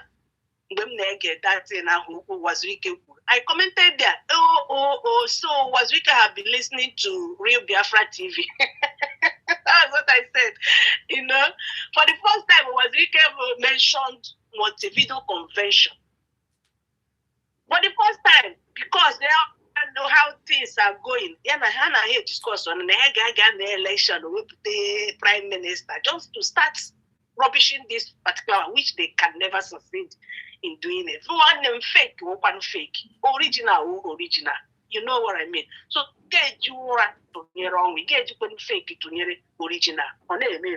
So at the end of the day, Wazirike is messing up himself up. I thought he wanted to redeem himself because you cannot write the history of this our Biafra freedom without putting Wazirike there. But if he continue messing up, I don't know. There is nothing you can do with an inconsistent. Wazirike very inconsistent, very inconsistent. If we hear about Wazirike, kwesịrị afọ ya emenyo vanduk. Ọwụ ihe mmadụ kwesịrị ịbịa na emeni advert ka ọ dị relevant. Wazirike kwesịrị saying this. It's not an advert. Why I'm saying this, I have gotten voice, I have gotten complaint about people being worried. It's because of those people being worried. There's nothing Wazirike can do to this. Yes. Nothing. And in some bloggers, any to give me a platform, how they play. Let me run at the popular. Only if we bringing it to your program is to use it to tell the people the actual thing that is playing. Using it to propagate that Wazirike, what he's doing is actually helping. I don't like it. I don't like it. Did anybody make such comments? Anybody make such comments? Such comment about what? That what he's doing is helping. And some people might be, you know how our people think, or what your opinion might not be another people's opinion. Some people might be thinking, Wazirike have finally realized himself. He wants to start Biafra struggle again. You know all this why he haven't been active now. Or prime minister. You know all those kind of things. Some people might be deceived thinking that Wazirike have come up again to champion Biafra freedom. Non-Exodus one or your non-Exodus from Nigeria. Nigeria was written at. And thank goodness he used the word. My organization was his own business. For Biafra. Anyway, long story short, ignore Wazirike shenanigan nonsense. Wait for that. Lady, we are prime minister. You yourself to had. How can you be having a prime minister in a country, the same country in Achime is it from? Anyway, he said he's not exiting.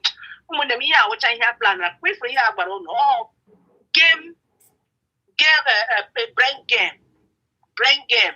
All in all, that to come answer some questions. Reach their agreement. That is what I believe, allegedly. You understand? So now, coming to Kesawo Ishitebutenis Lasuba. In all these videos, when they play there, you will see something you did not see before. I swear. Why are you using the word president? President, we don't know. I'm at the ABC, you actually caught him or caught her on this one, red-handed. Where is the? I have full, yes. So she knows what she's doing. So we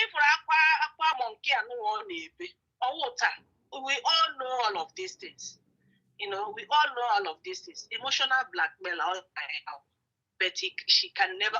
She and her type, her likes, can never get people like us. All those colleagues. I'm sorry to cut you short. Imagine now the president in here, then goes no DPM. Not what I'm going to get crazy. Not what I'm going to get crazy. President of terror. President of terror. If you are thinking no, then why coming to use the DPM? That's what I'm saying. Some people might be thinking because now so if you think now is a corner for president, then she also used the word DPM of terror. Yes. So now who will be the president and at the same time be the DPM? Why am I not the president in Odia? The Nangozi no with DPM. Not what I say okay, not what I say okay. She used the word intelligent game. Why not intelligent? Play that game. I swear. And we didn't even decode that a long time ago. Open a very smart game. My dear brother, don't play for it. She nearly succeeded. Oh, Baba cage this time.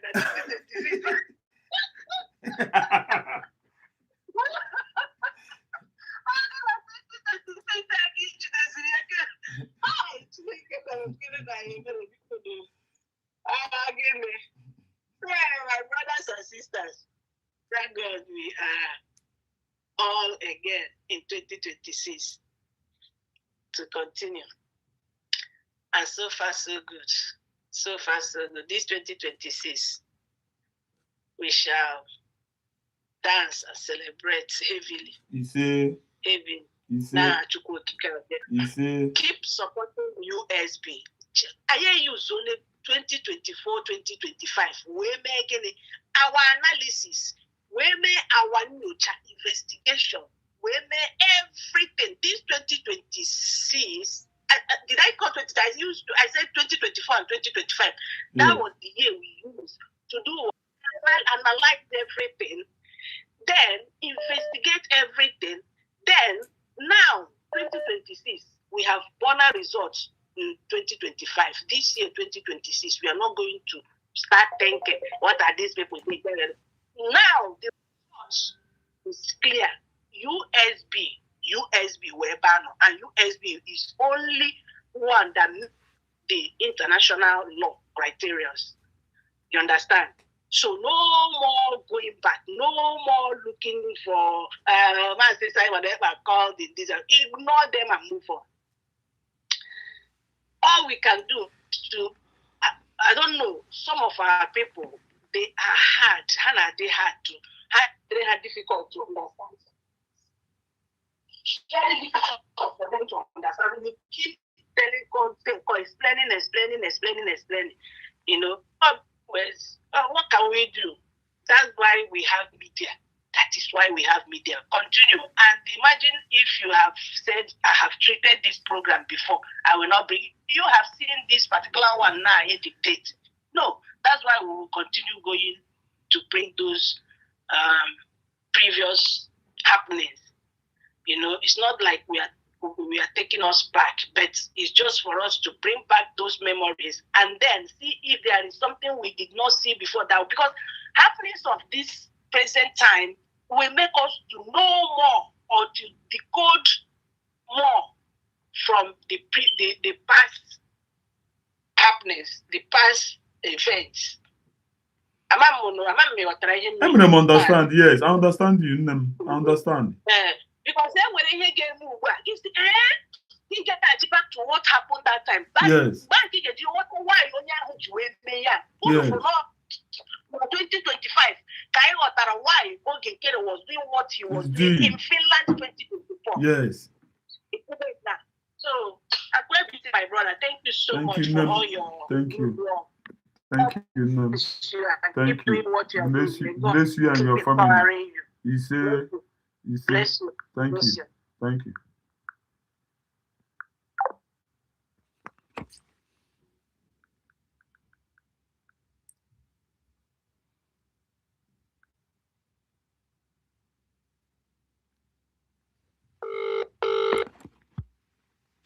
Okwu anyị ọnụ Martins nke Makolam anụmasị Chukwu gozie gị ndewo maazị ndewo akanye wish enwe anyị happy new year abi. My brother, happy new year. I cannot get happy new year. Bido dịrị gị nwanne m dịrị gị ezi nwanne m ọya bado gị nwanne daa n'ụsọ nwanne a ga na-eti ha mgbada nwụrụ anwụ n'isi. They must be running from pillar to pole this time around. I swear. We don't give it down. No. Maka mgbe i gburu ewi bugide ewi bukute ọpụ ya bukute ebe ọ gbara ọgba hụ ya na destin ya na itoho ya onwezighị ụzọ if patenda ebe niile nwanne gị dị confidence relax ọfụma. Yes. Jizi nwayọọ na-elekirizi ya ngo ebe ọ bakara ịgbachi mgbe ọ ga-amapụ. Okwu dị ya. Gị nwazi aka jide ya n'ọzọ ya ji rie n'isi na-ada gị sị mgbe eji m n'ọdụ ebe ha ebe ọ ba ga-eji m ya n'ọdụ. Nwanne egbegodo onye ji oshikọ mgbe ha tim ọ bụla ị ga-atọpụrụ ya ọnọ si ya ịma ihe iji nwanne m ga ejidesi ya ike nga asị nna eji m ya nga ma ahụ rifara nwere anwụ ihe ihe ọ sọrọ ha mee aja ọ sọrọ ha wulie elu nwanne enwe ihe anyị jiri ike. And ihe ha anyị agaghị agha ya until anyị wepụta ya ọha ahụ ya. Yes. So Owazirike is a wasted product. Is a wasted product, and one of the mediocres. Our DPA will always address them as. So after a decade.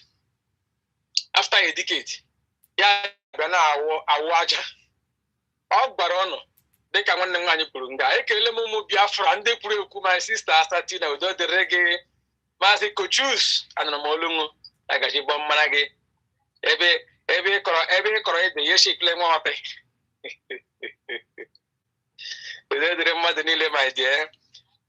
People at the comment section, wow, I greet each and every one of you for being there always.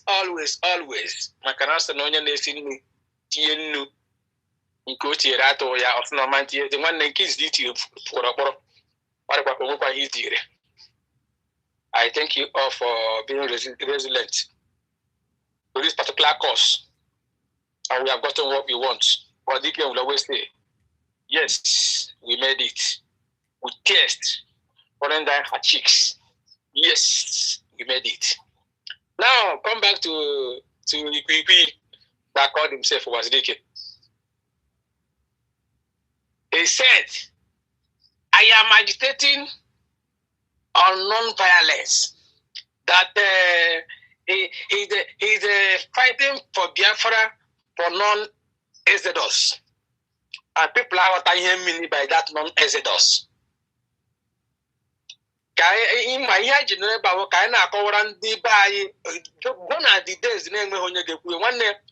We have math everywhere now. And we have the platform to air our views. Excuse me. When they say Exodus, abbreviation of to Ghana, Nibo, Asusu Igbo na Bible, Exodus or Opopo. One no Opopo, watch Opopo call. What they are that no non-Exodus. When the Judogi, only you none. No, Mba ya toya. Could be someone menonga. Agre, and No, I actually here. Yes. I actually here. Then is it also I actually is she about local I actually help. I actually help. Ihe anyị na-eme ka anyị na-afight onwe ihe unu chọrọ inye anyị asụrụ nye anyị ya anyị girie unu enye anyị ya ma anyị nọkwa nga anyị nọ anyị nọrọkwa nga anyị nọ ọhịa Wazike na-agwa unu na ọ na-afight Biafra on non-exodus.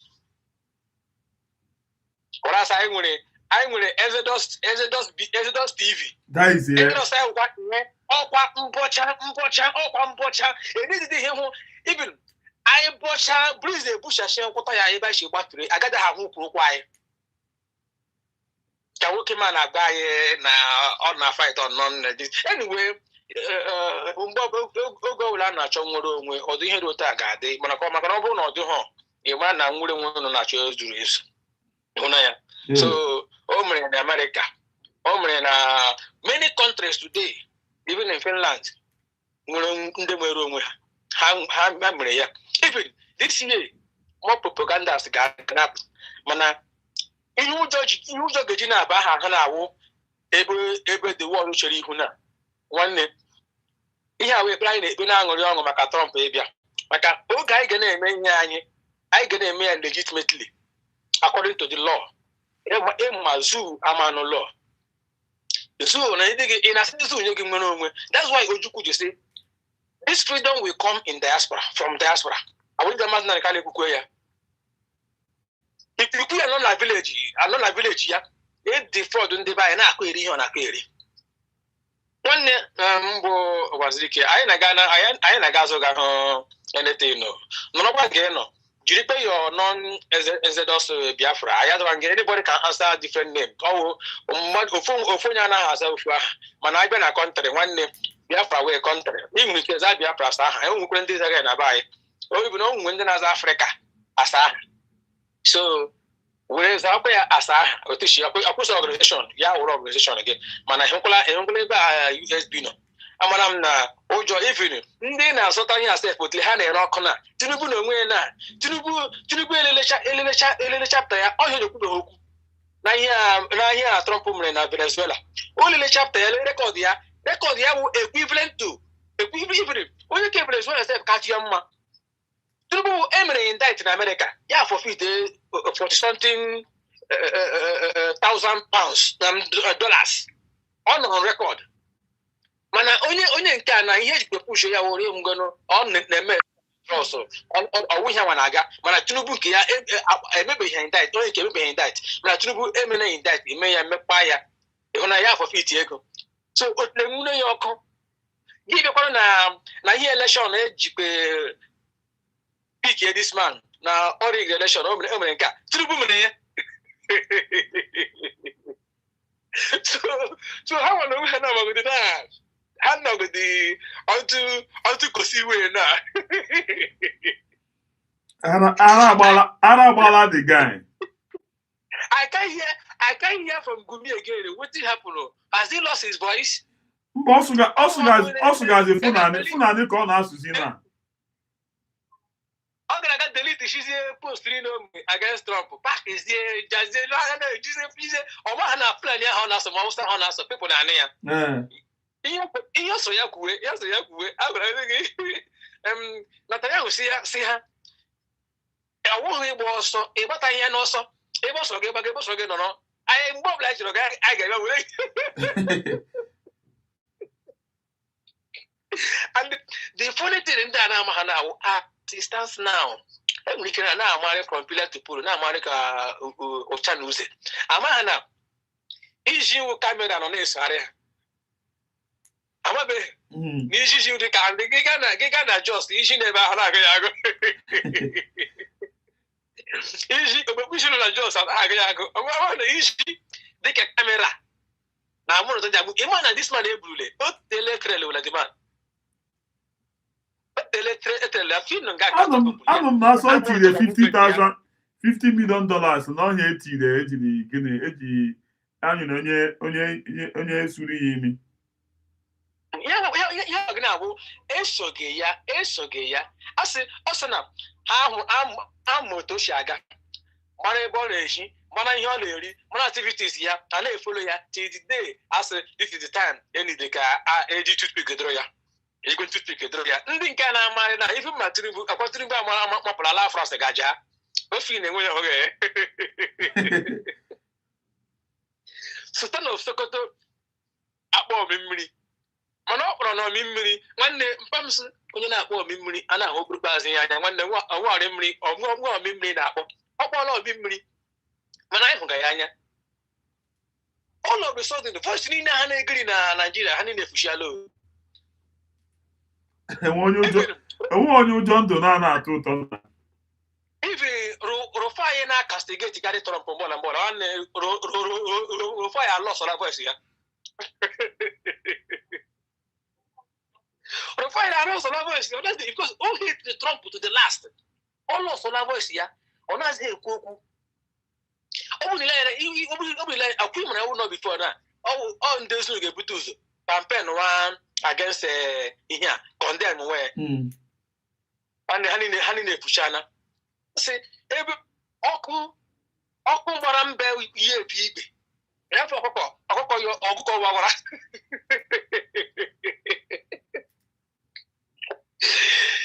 ihe niile a na-eme otu a Chineke nna na-eme ihe mgbe oge ya ruru ọ sị pọmpụ na festen aha after mechara ya pụọ maka festen ya aha nwanne akụkụ mana data ma ya enwebeghị gọọmenti anyị enwebeghị base bụ wude Biafra ya enwebe base so ya continue that time na ọ ga-achịcha before anyị enwe base Chukwu si ya nna apụta wepụ ya nga ejikwa eme ihe na ihe eme fraudulent mana ọ bụ Chukwu chọọ ya ewepụ ya si ya mgbe ị ga-abịa bụ mgbe m chọrọ ka ụmụ m bezi nke ga-awụ asa elewela anya ịma ị ga-agbana mmadụ ọtụtụ ma ọ bụ ị ga-asaịdị na mmadụ gị ile na ya onye kipụrụ clean sheet onye nwezu ihe niile asọ wayo onye a wezu ihe niile a ị chọghị inye ihe ruru ya aka so ọ ihe Chukwu mere datin Chukwu asị ya nna tagodo mgbe oge ruru ya kpọgote ya ngwa bịa o ruola ụmụ m enwere ihe niile ka m nwụzie m ihe ga-asị ihe ga-egbochi sụsụ a ga-eji bịa gbọsị ha nna a ga-enye unu ihe a maka na ụnụ eme ihe dị ụta. That is exactly what God did. So ihe ọbụla mere n'elu ụwa nwanne, don't question God. God works in a mysterious way. And Chukwu na-eme ihe ya mgbe oge ya ruru. Akwa ihe niile anyị gịrị even my during time of Ojukwu mọsụkwa mọsụ God ma ihe o mere mgbe ahụ ọ sị mgbe ihe a ga-abịawo mgbe ọ ga-ahụ ụmụ ụwa n'anya that na enwezi ihe a na-akọ ebe zoo nọ because zoo ga-emebirila zoo ga-emebiri even this year self ga-agbakashiwa ha ahụ this year ga-agbakashiwa ha ahụ eji aka asụ na agbahụrụ ịpara nwụrụ ihe ọhịa onye nwụrụ ebu ya tigị isi na-ala ekpe ndị nọt ịma a na-akpụchiela underground na gazie waste of people kwụọ ụgwọ ewepụtakwa ụmụ ala ma jiri rụọ ha biere ha pichọ Trump biere ha pichọ president flag ndị Venezuela were Nigeria flag tigide ha bịa na-protest against ihe Trump mere ịma zoo na-adị good on propaganda that will be on their own favor. Awuzi mainstream media ga-ekwu awuzi ihe ejizile alamajiri on the street na-eme ya but onwe ebe that voice na-aga. The voice go nowhere because before America eme ihe ha ga-ejiri go jiri go ọfọ and ogu ahụ na ka anna ha ajụla ya n'isi zoo na iwe ogu ahụ ana ha ajụla ya n'isi zoo asịrị dokụgbọ ajala ebe ndị ofiriri na ọ bụ ndị na-abak ya ọkwa emi na mmiri ọ bụ ya mana onwe nwoke ataka ga-abịakwu ebela nọdụ jira keteka onye so my dear na nke ikpeazụ a ọ jọrọ kpọọ my genu fellow Biafrans onye mara asụ ya asọ n'ikwe gaa ma ha sịrị kwere mkpụrụkpụ ahụ soja chịa ya so that mgbe ọbụla ọfụrụ gị gị chita n'ọwụ iberibe gị. I swear. So no mercy for this time. We don't give a damn. You know, na ebe ọbụla ịhụrụ na onye ibiri n'ala Igbo na ya na ya anybody. Ịsọ ụwaziri ike nna asọ okwu ụwaziri ike wee gị nyere ụwaziri ike were ya nyome ya ihe gị na ya ọnụ na-abịa because a stage that's rubbish stage. Nimo with a capital like ono graga nwe office ono. Ebo no na na-eme ihe na-eme na hall wazirike Freedom Hall ka so gịnị ebe ahụ ka ono na na-eme mana Nigeria hapụrụ zoo gawa Finland gawa Kenya ga kidnap onye na-ekwekwu Biafra ngwa ọzọ nga ekwu ya good with them you are fighting Biafra on non-exit this thing even claim ga na hijack Biafra na after Ojukwu no ya nwa bia take over yes I see yes no you go take over ya si ndiri na na-ekwu ya na ha shi na ọwụ n'aka ya ka ha shi na ga pụta na in allow our the mas na nke hụrụ na give up take ya up from there get fight wa ha ya ese mo okwu ọ na-ekwu ka nwa na-ekwu ya wụ na Ojukwu bịa fight wa against you mgbe ikwuru okwu mgbe bịa okwu Biafra Ojukwu ebule fight wa against you ị ga nọ zu agaghị ego anya ha nyere gị taa zu enyezi ego get fight was onye ha bịazi bịa pick that in if the drop ọla onye ha wụ ige na agbazi anyị na ha hijack ya mana ngụ gwara eteshi stop oge eji commander gị be na yawa the thing is the public domain can I sell ebe no all your commanders they brought them agwa na nna ya ukwu na ya na best to I don't think we will continue let's be in Nigeria Nigeria will good even option you collected their woe you collected the money they gave to you that was how you gave up. Then how dare you jump out now to say that I asked sabotage? Sabotage are going to what?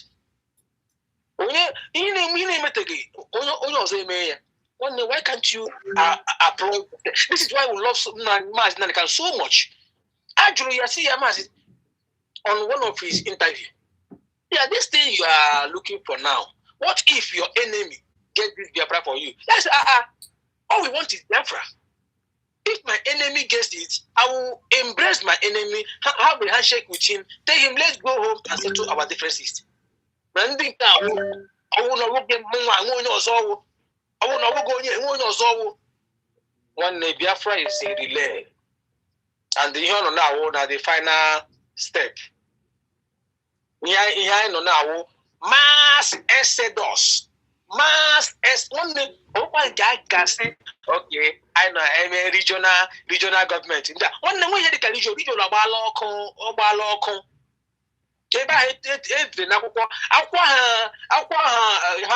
Juku na governor Gasa na Aburi. One that one $1 or knows the existence now.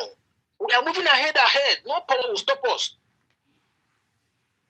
Ojungania was it a claim because all na hotel when I call with the king of Biafra. Oh, Biafra properties here. MMA down.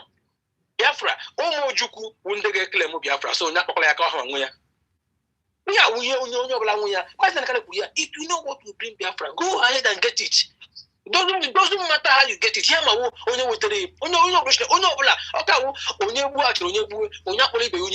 Always okay. What did they buy?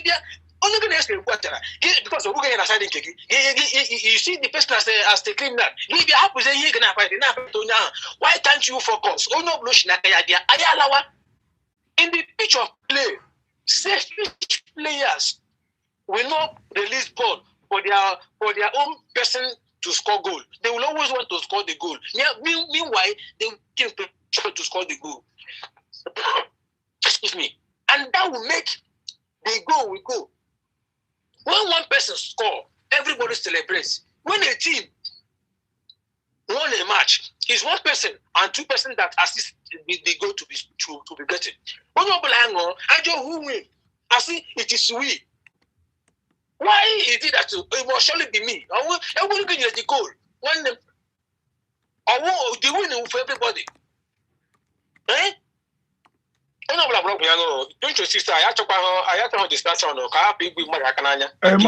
Mazi. Enweghị kwuru maka this president of Thailand list here. You just brought it out now. Lasuba in question. I am Onyo. Lasuba agwagwayi onyo na ron gbokora ye bosti. Okpokora our leader Mazi na kalo terrorist terror. Our PM terror. all DPM or DPM with DPM on the terror. Ya for Genkere. Also on the ground. I got to pay Kahazu. Oh, intelligent game. Lekwe illustrate. Now play intelligent game. Ebe intellectuals no. Yeah, amaka mi here no so bro. Only who na Navy. Amaka mi here no so bro. Only who na Navy. Intelligent game. On a intelligent game. I see here. Mana ya be kwa yes chinazo. Le kwa no nebe. Bugele mazin nan de kano. Sokoto. Akwa mo na ngozo na best the budget Fulani. What connection does Sokoto na best they have to in Nigeria if our leader Bugele na me agana agudi national anthem. We say the team name. Give for the team. Look at that team. No, we just no. O just no na more kuga the man. O just no more kuga the man. Name Ebudi Agawa Soko. Ebudi Agawa Kaduna. We're from Kaduna. Ebudi Agawa Kanu. I'm from Kanu. Ebudi Agawa Jigawa. Imagine mocking. Oh, mama, listen. Let me tell you. Oh, mama, na Guinea make program when my demon a scream. You believe no no. That's to that person. Yes. Oh, kuchina here. Oh, all on here. Oh, one program on mega Georgia Day. Oh, speed that into. Oh, speed that into. Speed that into. Yes. Yeah, we have them down. No, who go on nanya? No, who go on? So, oh, mama, you're on a screen. Yes. You believe in a yes. But no, La soba. Now, Pocket Togeji, GP Togeji, on the way from France, now not Biafra land. Intelligent.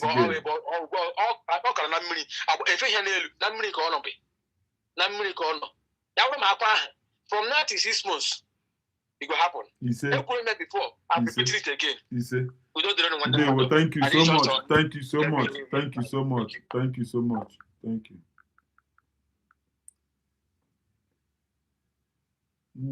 Hey, easy way. Oh, easy way pulls up. Okay, easy way pulls up. Easy way pulls up.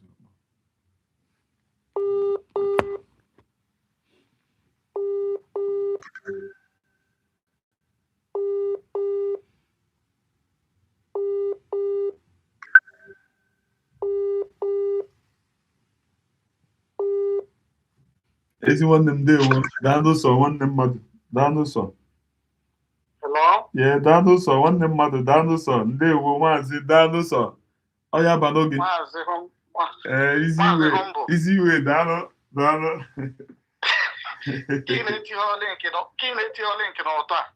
Nna the stream ya dị mere spy so the free one m nọ na-use ọ na-ekwe edo ọ na-emere egbere. Okay, na keka Ada Biafra nọkwa. Ọ na bed ya na-ehi go na. Na oyi ya na-afụ mmadụ ọnụ dị ya this time around. Brother, the oyi na-edega akpa amụ fụ ka ọ ya like this ya. Owo obere ihe. Eziokwu. I swear. Nah, my brother, though a bit of an issue where give your program because I just because I'm not on your yesterday game. But if for intelligent game. Intelligent game. Before buying and Kekelen number yesterday. Okay. If I get home progress the analysis in Gezia from Kekelen. So we are in a treat with the same for call. All this is a book, although DPM a decorator. They just want to be relevant while they are in the pit. You got that? And indirectly, you got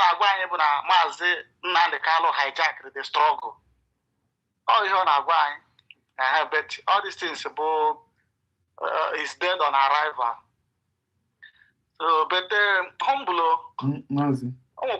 I message you can use this platform pass here our DPM because someone can get pass here. Go ahead, on again now. On again, she's watching. On her watching. So message ya again one and one the above mistake no one And being that Nigeria is when I support USB, maka izota nwere onwe anyị. Mfe ihe dị anya, I have to voice out. You got that? Ihe ahụ bụ gịnị? Ịma na video mere ụbọchị a ebe ahụ osu nwana. You got that? Okwu ahụ cross adịcha m mma na arụ. So ịma na as a nation and yanwa bụ a figure a na-elejiri anya isu nwere ana cross okwu wee na address Biafrans. I like Shamia. So onwe is a pass their message in order to correct it in some other times. Ka odeha gare mezigi maka na odoro mma. Anyị mana enwere ike ụfọdụ nwere ike ịfote ataro, but to me, I'm just saying on my own that I'm not too conversant with that thing. By Isuana, cross walk where I'm going to know soon as also Liana, no problem. But as far as you are addressing a nation, you have soon cross walk. Even our prime minister will say on our address, Biafrans, cross walk where. So, upon I watch this now, may I adjust in some certain things whenever she want to address the nation. Oh yes, come with this platform. Pass here, Konoro. He got to go. I wanna call him no this point because the thing since 2 days, got the thing say hurry no but and we be more but on a platform can use where we pass here the information. And that's the put me on mana it for me here now. Not support mmadụ with obi ma ma like ọnwụkwa nke onye amere na-adịghị mma mkpukpe ya because mgbe ada dị ọra njọ na-eme ana m akpụ ya privately na-agwụ ya until ọnụ hozi apụtazi iro ịghọtago. So let her hear this one. That crossing of leg. Ọnụrụ ya ọzọ ma onye eme ọzọ nsogbu adịghị. Thank you. Yes. So ka anyị gaa n'iru. Good. Maybe stream yard ya ebe shiri na use stream yard. Thank you. Bye.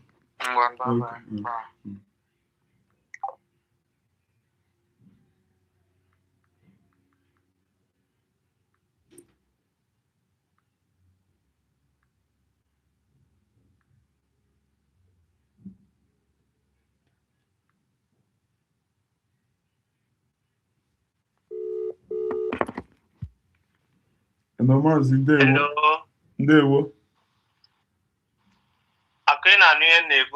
Yes. Happy New Year. Happy New Year too, man. I tried to go on on another call, so I decided to be watching. So that's why I sent you the SMS. Okay. You can call me so that I have to be watching. Then when the call comes in, then I'll know. Okay. Anyway, the last guy that spoke talking about TPM crossing legs. I understand where he's coming from, but I'm more camera than if our country is working very well, if it has started working very well, is even though that it's working already, but not like I hope you understand what I mean by working very well. Yes. Annual department that does all those things, that put the cameras and the chairs and all those kind of a thing. But for now, all kind of going to be all these things. All phone, all those things. And at the same time, maybe she was comfortable addressing Omonne or whatever. So sometimes, even though now I understand exactly what the guy is saying, and me, I felt the same too, as when she was making that, and even moving the chair, moving like sideways and stuff. But I didn't. Abroad, that is not actually our problem, Yes. The most important thing is the message. But that on a very good day, that the president need just or be on the line now, or the deputy prime minister on the line now, on your address here, a department of media that arranged all those things that make it for her. Now there are even people, the ones that dresses her. All those kind of things, I can all work. Yes. So guy focus on the struggle and forget whether more on you or new Daliana. The most important thing can we tell our own, but she will take correction, I guess. She will. And on manner sometimes. That's super. Check out the Gabia Russia. I will a program today or tomorrow. Yeah. So all those things, anybody that choose to be actually talking about those little mistakes and forgetting that the real deal. For me, I'm not that kind, but everything. Let's just hope that from now on, all will be better. Now, back to what I wanted to say. I cannot understand how. I'm realizing that Nandi Nigeria, that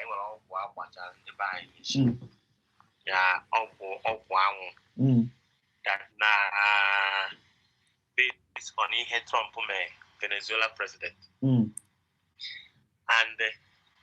this country, Venezuela, were similar kind of problem in Nigeria, based on oil and whatever and resources. Resources in Venezuela is very, very big resources. And actually, the resources can actually feed almost the whole world. But yet, one person decided to use that based on a personal thing. What I'm saying? Yes. And then for people, who are the people that are even involved in this corruption of Venezuela? China is always involved but you should understand that it's actually all about interest. The same thing in Nigeria. China is involved in the northern part of Nigeria for the resources in this thing. And even Russia. Russia and Africa has they wouldn't want to come into Africa based on Burkina Faso with corruption. However, Burkina Faso was because of the war of Ukraine. Go where making the Europe based on gas. Okay, now. So now with what Trump did, Trump based on international law, but they have he has his own reason why it has to happen like that. And sometimes that's Socrates and Europe.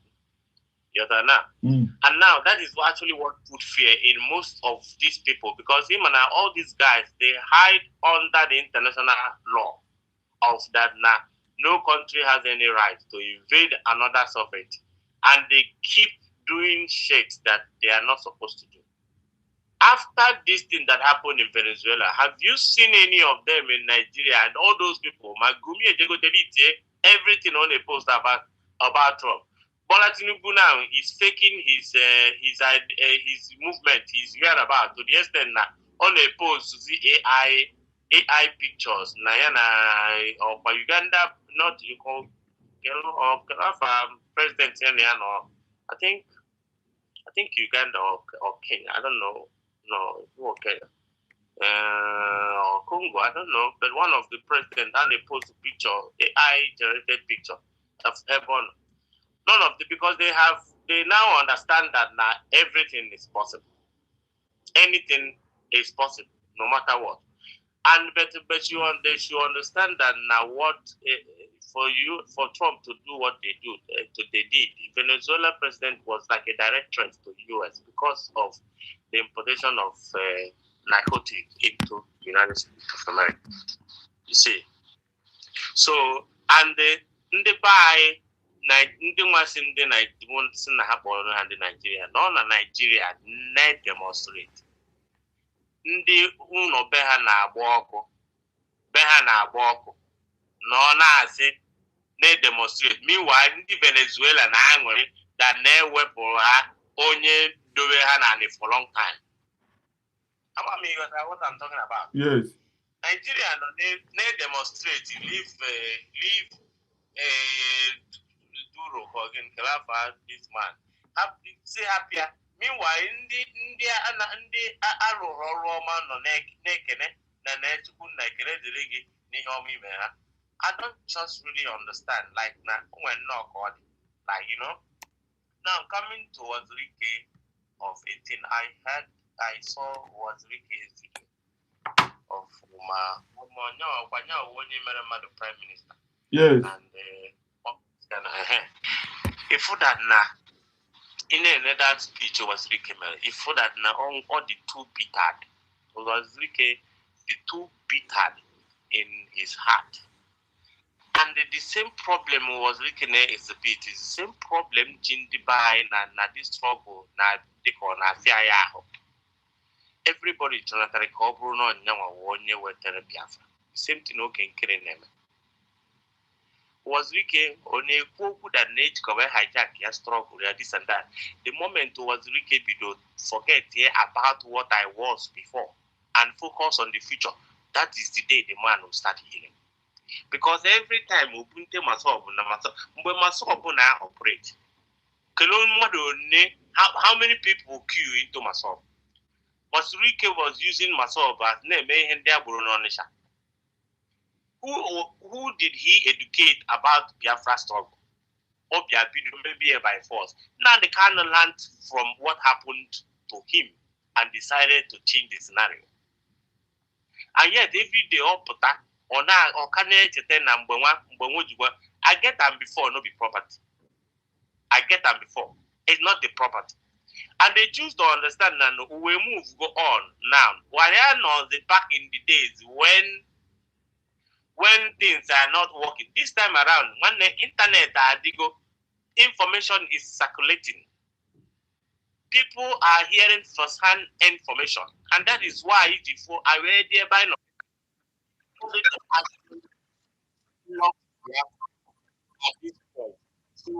make sure that the children and the present success and go now. If you are really, really into this, Ima putai na call of your past glory and need to call man. And if one are confusion and it, you don't if one establish go one thing platform establish go to move forward. It's going as you establish on your own. Those things are confusion. All confusion. Each other cobble who can kill it on a side. They are not over now 8 p.m. No Washington. And my mom no at the end of once Wiki is bossy and no one no man only he was Wiki supposed to ask himself. Or any of that person should actually ask was Wiki, what was the deal you had that makes you to still be outside by now? And at the same time, what is the purpose of you coming out at this time to start talking about Biafra? Because then the deal is signing. The reason now the kind of went on email today is because now the kind decided not to sign any deal. But was Wike, you shut your mouth up for a long time. What was the deal? Kelehe signing. What prompted you coming up at this time to start talking of Biafra? Do you think that we are fools? We are not fools. And at the same time, critical another parallel listing. With all this property you acquired, how did the money come by? Indeed, they go ahead. It's an haga no nature, no neganya, you do put here Biafra again. Guys, check him, Mr. Humble. Check Kenya. With the ego was Ricky, wasn't an Abiasabo or Sabu call. But I do understand why he has to do what he got to do. Because he did not plan his way very well. Or maybe he had Biafra, he have. Then I can not the canon on him make it out. If one soldiers nona canonilo, I canonilo now. Everybody's mind is awake.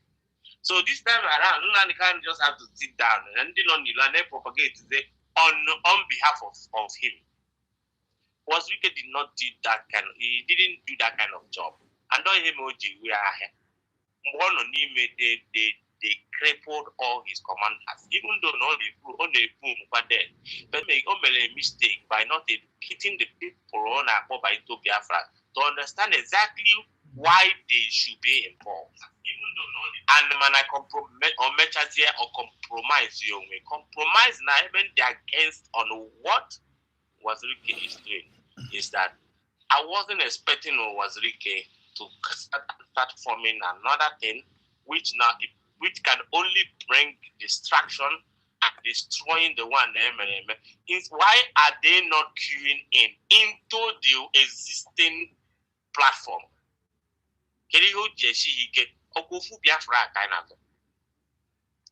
We are looking for one the same Biafra. Then. All Biafra what is stopping him by queuing in? Must it be Wazirike? Must Wazirike be the one? Because these guys, or they'll always believe that Biafra struggle is their personal property. They're now with the Biafra. It means they're calling on also our own president for 20 years. They don't understand what is actually good. Wazirike half of what we have done as the United States of Biafra government. Half. Obu 9 on nature was Ricky come in come. Kakita no one any Google ID. Ego print passport that they book driver's license that they book and Finland the declaration. Where was he when all this program was going on? Prime Minister or up for this thing. Does the man know? Kerebe the man, how did he engage our people? What is it, and what is he capable of doing? What platform does he have to engage our people, to tell our people this is the way to go?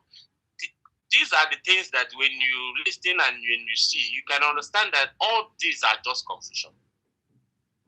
I've been very, very sad that now when you see the guy, if how bitter about it. Inside that speech, Wazirike said, I won't fight against federal government. I'm not making that speech of I know even put my time, even believe me, I feel him now we made the guy and they relevant. Because he's irrelevant. I cannot go against the federal government. You cannot go against federal government. At the same time, in a Biafra to go. All I'm just saying is that Wazirike is a risk. Whoever that choose to follow him now, I'm not a bad man. He's not a bad person, but he has been compromised enough that what are the odds that he will not leave you again tomorrow? You got to go. Yes. So on the by, I need the just same way, and we just have to pray and understand that I am not go at the end of all this thing. At least the world have started recognizing as thinking of what is going on in Biafra. For Benjamin Netanyahu to step in, you should know that we are already there. For Trump because Benjamin Netanyahu said that we are focusing on our brothers living outside, even those in Africa and in Nigeria in particular. So they know what is going on. And everybody is on the run now. But we just have to let's keep following the news and we see exactly where it will lead us. But supporting the government is now our first number one priority. And at the same time, the applying for ID card is another way of referendum because or somebody wrote on this thing that if everybody can be able to be applying for that ID, that it will actually help for when you see that a lot of people are actually queuing in. Every other thing that you see that is coming up will die naturally. It will die naturally. So, can I each and every one of us here and Happy New Year to everybody. And then which I do not know who was there, but I think it was Osho Master was speaking earlier, or was it whichever person? Triple M is the man that spoke before the easy way. Okay. I salute each and every one of you guys. And then the female is Asatina. Asatina as well. So she just actually know that I not go at the end of the tunnel of all these things. And there's a holy war going on all over the world. A holy war that is going on all over the world. Thank God that finally Islam have ended up showing who they are. And everybody who was in Nigeria, America have understood what the plan is all about. UK have what the plan is all about. Israel what the plan is all about, because they were the only one fighting these people before people. But this time around, they are actually showing who they are. People have started talking. Thank God now by Christmas recently for you to actually see how they hate us celebrating our own culture as Christians, as Ndemara Jesus, as Ndifili, as the descendant of Simbago Israel, and all over the world. Thank God it happened. So I got to go exactly what is going on. Just that Nigeria after our whole fear physically. They entered the West with they penetrated the West with the idea without them knowing, conquering. So I feel in when I'm conquering at this time around, and that is why you see all these guys that are very serious about what is going on. Trump would be very serious about Islam, what is going on in Nigeria, if you guys don't know. They are very, very serious. And that's why this our struggle at the right time.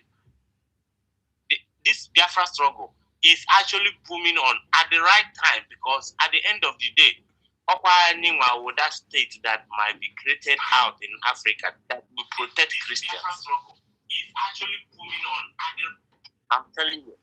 So I greet each and every one of you, and I say all must hail the United States of Biafra. Yes, thank you so much.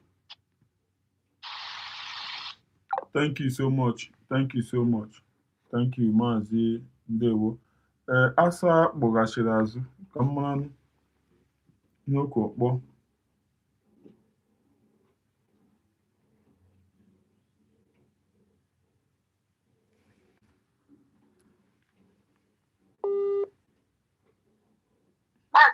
Ejide nwanyị, ịkpọghachiri azụ. Okay, actually, you can run a program. Yes, how come now? Anyway, it was about that. It was about I was watching and I listened to my brother because he way. Yes. About the program, the video, our DPM Mero City down. To be honest, I don't know how my brother sees that, but I don't think it's anything to worry about. Was she not audible? Was she not audible that maybe we can say because she was sitting that was why she was not audible? Was she not concentrating, passing the message? Maybe we can say because she was sitting that was why that happened. Was the message not clear? I don't know. I think we should focus on the message, not how the messenger found it convenient to pass the message. Here, they will concentrate more on your comfortability. Yes. Hello? Okudia nnem. Mazimu Turumu. Yes, Okudia, they hear you. I don't mean them. So Okudia, you said it well. Go ahead. Okay, yeah. Over here, Westerners, they will concentrate more on your comfortability. How convenient, position gathering, very convenient to pass this message. That is the most important thing. And the message itself is another, So the thing, like I said, yes, if before our PM, no one had decorated position, we didn't release or when I pass such presidential like message or who to ankosi we bido on a program I pass right message, and I have watched in news, okay, medias and my presidents of countries now pass message on the sit down. A mic of all medias. They were not near. Why sitting down and passing the message? And I am so many of them sitting down. A mic. A microphone of all the medias. They were trying to yes. They were trying the president we are sitting down, pass the message. Yeah, they may know that we are still growing up. So what we should concentrate on, the message, what the messenger is passing, the message the messenger is passing. So how the messenger finds it comfortable to pass the message should be entirely his or hers. Do you know that particular day, okay, it's a must. She must pass that message because that day on the 1st of 2026, 1st of January, right? Yes. Yes. That means she must pass that message. Necessary. Do you know if her legs maybe was paining her that day? Do you know if health-wise maybe or the channel, but she must pass that message? Yes, because I say I don't know if you push here and aka diwe you to kwase ya diabi. Yeah, exactly, my brother. So yeah, okay, well, I actually understand my brother. It's a good thing. I present to why as a nation, right? Yes. But like I said, yeah, I have seen a president that was sitting down. They were a mic of all the medias. They were on. Why sitting down? Yeah, pass their message. So sitting down, doing a press release, abroad, anything we should be worried about, honestly. No, so, Asa. Awugi the sitting down the crossing leg okay. Crossing leg. Trouser. Why am I as sitting down and crossing leg with our decent way of sitting down? Yes. I'm telling you. Human being would be different.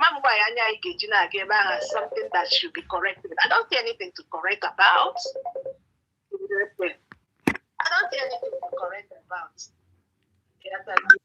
So what I focus more on was the message. The message. Imana mbofodo ana kuziye. Students anya ha na-agagharị na wall, na-agagharị na ihe onye kuzi, na-agagharị na but it will take that moment of getting the message away from you. It will take that moment away from you. You know, I focus more on what is being said than what is around the messenger, what is around in that, you know. So yes, that is what matters a lot. Exactly. That's for me anyways, because you know how one man, one food. I just have to pay my own as well. So yeah. In my my brother Triple M let that power to your former. Power. Power pass power. Gumi is on the run. Yes. How do you know? Delete China, everything now on our Makashono. He was saying it while in Nigeria, even when I can say, oh no, but now, all the way to America, going in our one, but they also got delete while one of our America, very far from you, but you have been saying everything while in the same government are working a hand on at the same place. See the comfortable everything. The terrorists then they did not do anything to you. Is that not telling everybody the story of Nigerian government? No how I won't down, no how I'm down, no how I wear. one single arrest, one single call to the police station for interrogation. Nothing. But power, no, all the way far away in America. Abraham also got delete about them. Yeah, or again. Honor that is no more business as usual. Now, for that Venezuela president. Yes. How long will it take in America? Donald Trump will this 4 years. Yeah, I swear. The way I got that man again, that their government, I'm telling you, what chapel. That the man, plan, the military plan for this thing. Have rules that is replicant of Otu Asorok na America. America, we made the movement on the day I carry the oppression. Ezigbo ego. Otu Asorok na America, exactly how to get those kind of things. What do you name the training?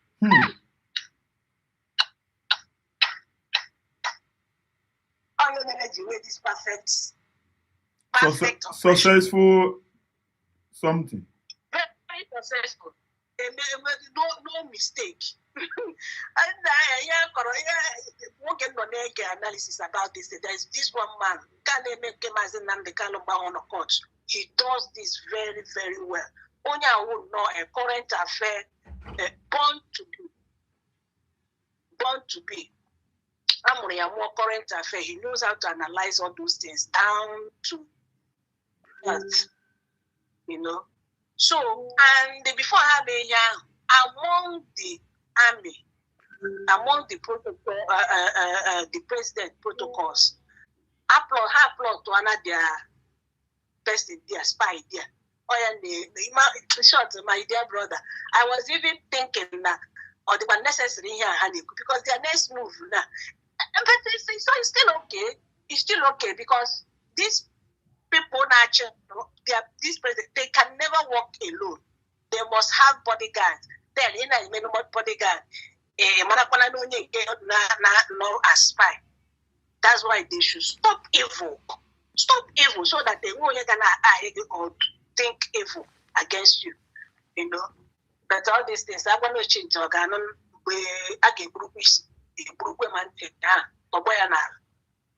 So it's even good.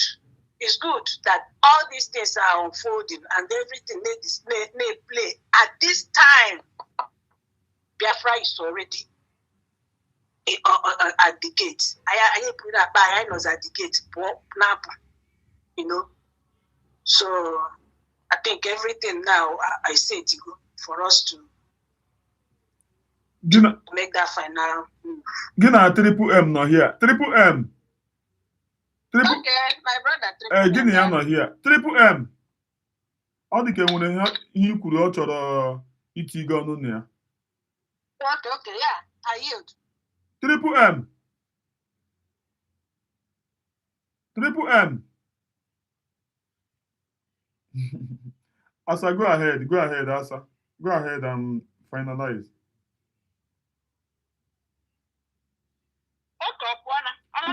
On ya, but how they busy. Go ahead. Maybe when you chọrọ ikwu. I'm almost done. Okay, because just like yes. that. Yes. Yeah, I'm almost done. But all I came in to say, because of that thing my brother said, actually, I personally. Okay, my brother, continue. Out of here, I said, I don't know. Yes, continue. Yeah. Happy New Year, my dear sister. Happy New Year. Happy New Year, my brother. Nake, Anna Gray say, happy here than a motor, Bana motor. One day you have like USB by night. Oh, I want now. I know the USB. Oh, happy here than a motor, Bana motor. Because I want with the motor.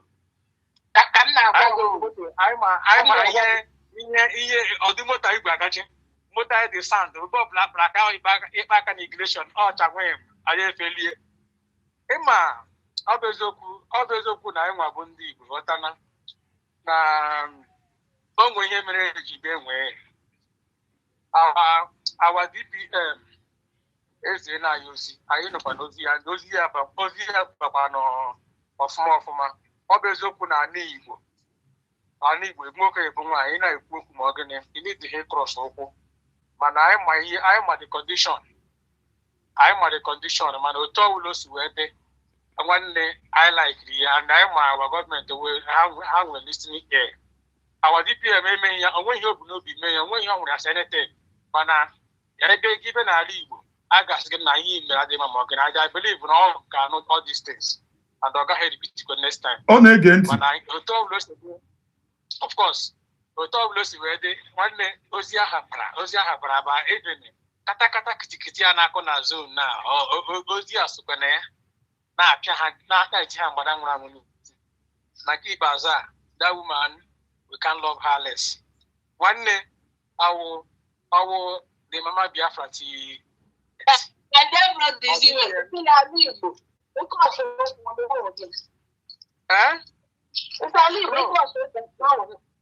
Na Nibo, Igana maybe in a Wando Con, a woman, you know, no Chicago or the game. So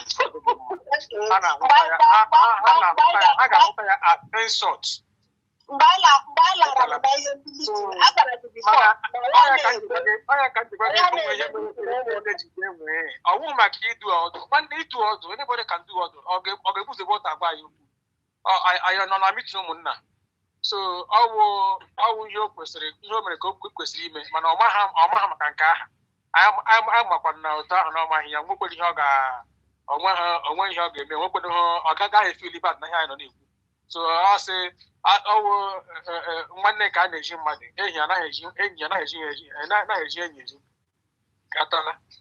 So we are one. And we have maybe an email. I know that you see, Zoo can have like you when you post to now. When you post to now, which you could write from day one. I say I was looking with distraction. So when you have need to be careful. I know was because I was just saying maybe Domes or men elect prime minister. I live in the prime minister. You confront us. Give up and did no nation. I'm from Madola nation that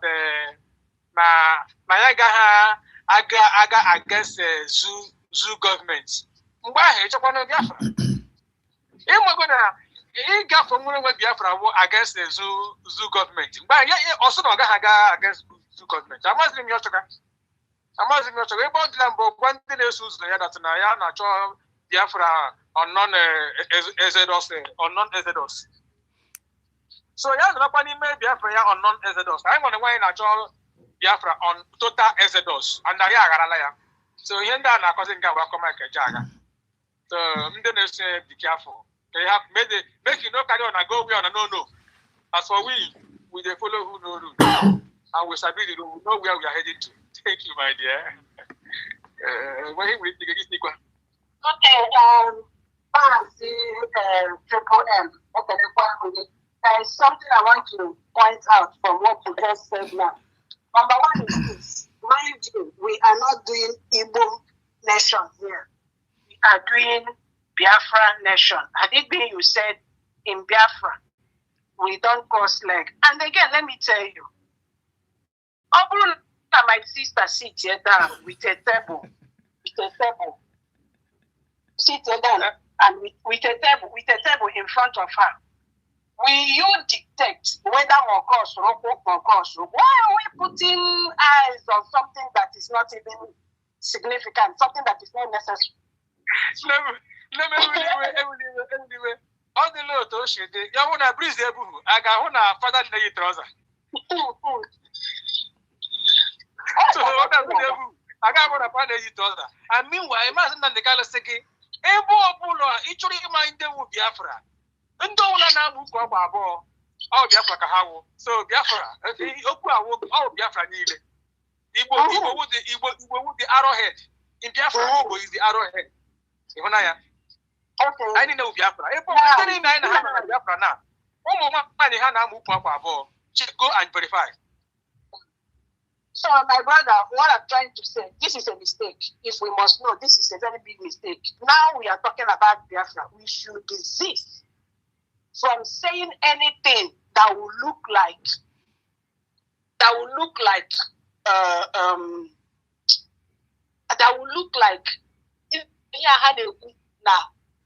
the Igbos are dominatory. I'm telling you, we would desist from making statements that will look like we are actually dominatory in nature. When you say in Igbo, you are now limiting this our struggle to Igbo nation and not like 40 states now. So these are the things that you got to be very careful, very, very careful.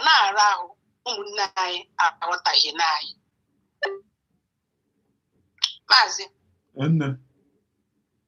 Okay.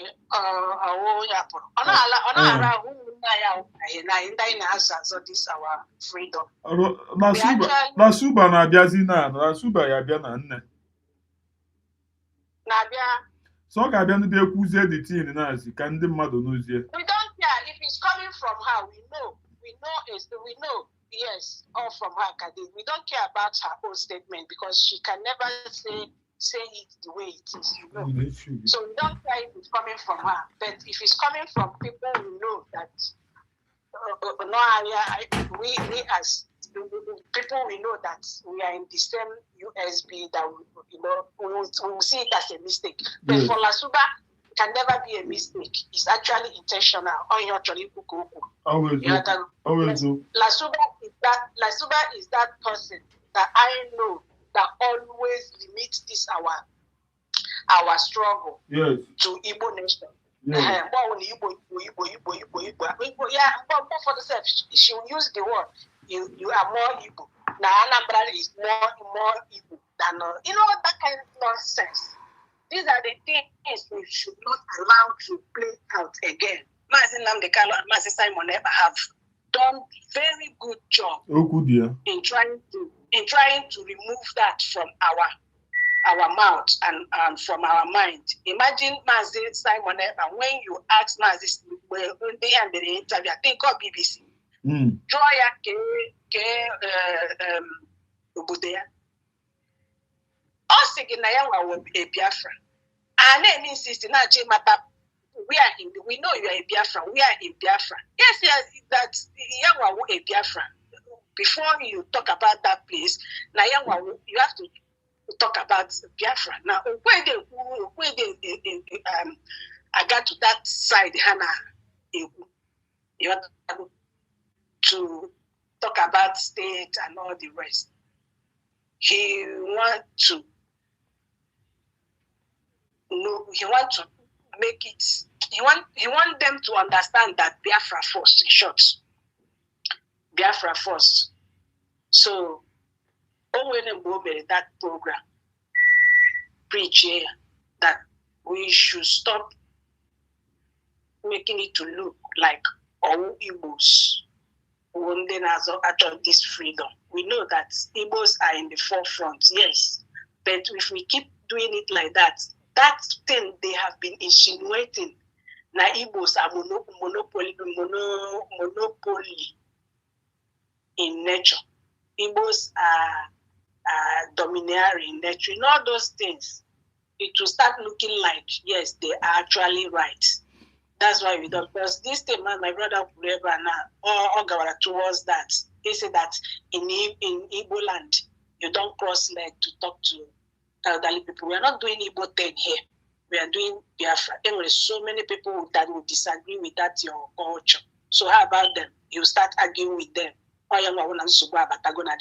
So when we do things, we do it as a general 40 states we are. Among your time, no man. We do things the way okay see balogi one nigga. One nigga got what I hear. Give us that is exactly that thing who buying on a stupid I said it there. Now that we are coming out federal, because I was the age when I was trying on there, something significant. We talked. We don't know that this one was actually using a ladder to climb. Climb, you know. So I called them and told them that now that this Otumloke is in honor, and then now that it's coming out that I will want something regular for, but then it's something that should be considered. So many people on this, it's not Igbo 10, and it is not village 10. It can be Igbo 10, but it's not village 10. So it should not be limited to one language. Since so Igbo can as we should try to be using Central Igbo. Igbo is Igbo is Igbo. Central Igbo, because so many people can actually don't understand you when you say Uno, but majority and everybody as an Igbo will understand you when you say Uno. Likewise, so many things. So many village in a dialect, but in actual general language of Igbo, Oche, you can't call it another thing.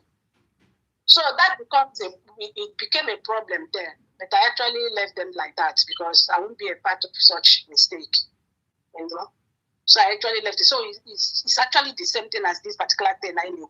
So we should remove our eyes in some things that are not necessary.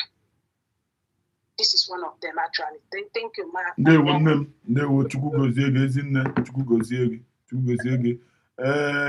Ụmụ Biafra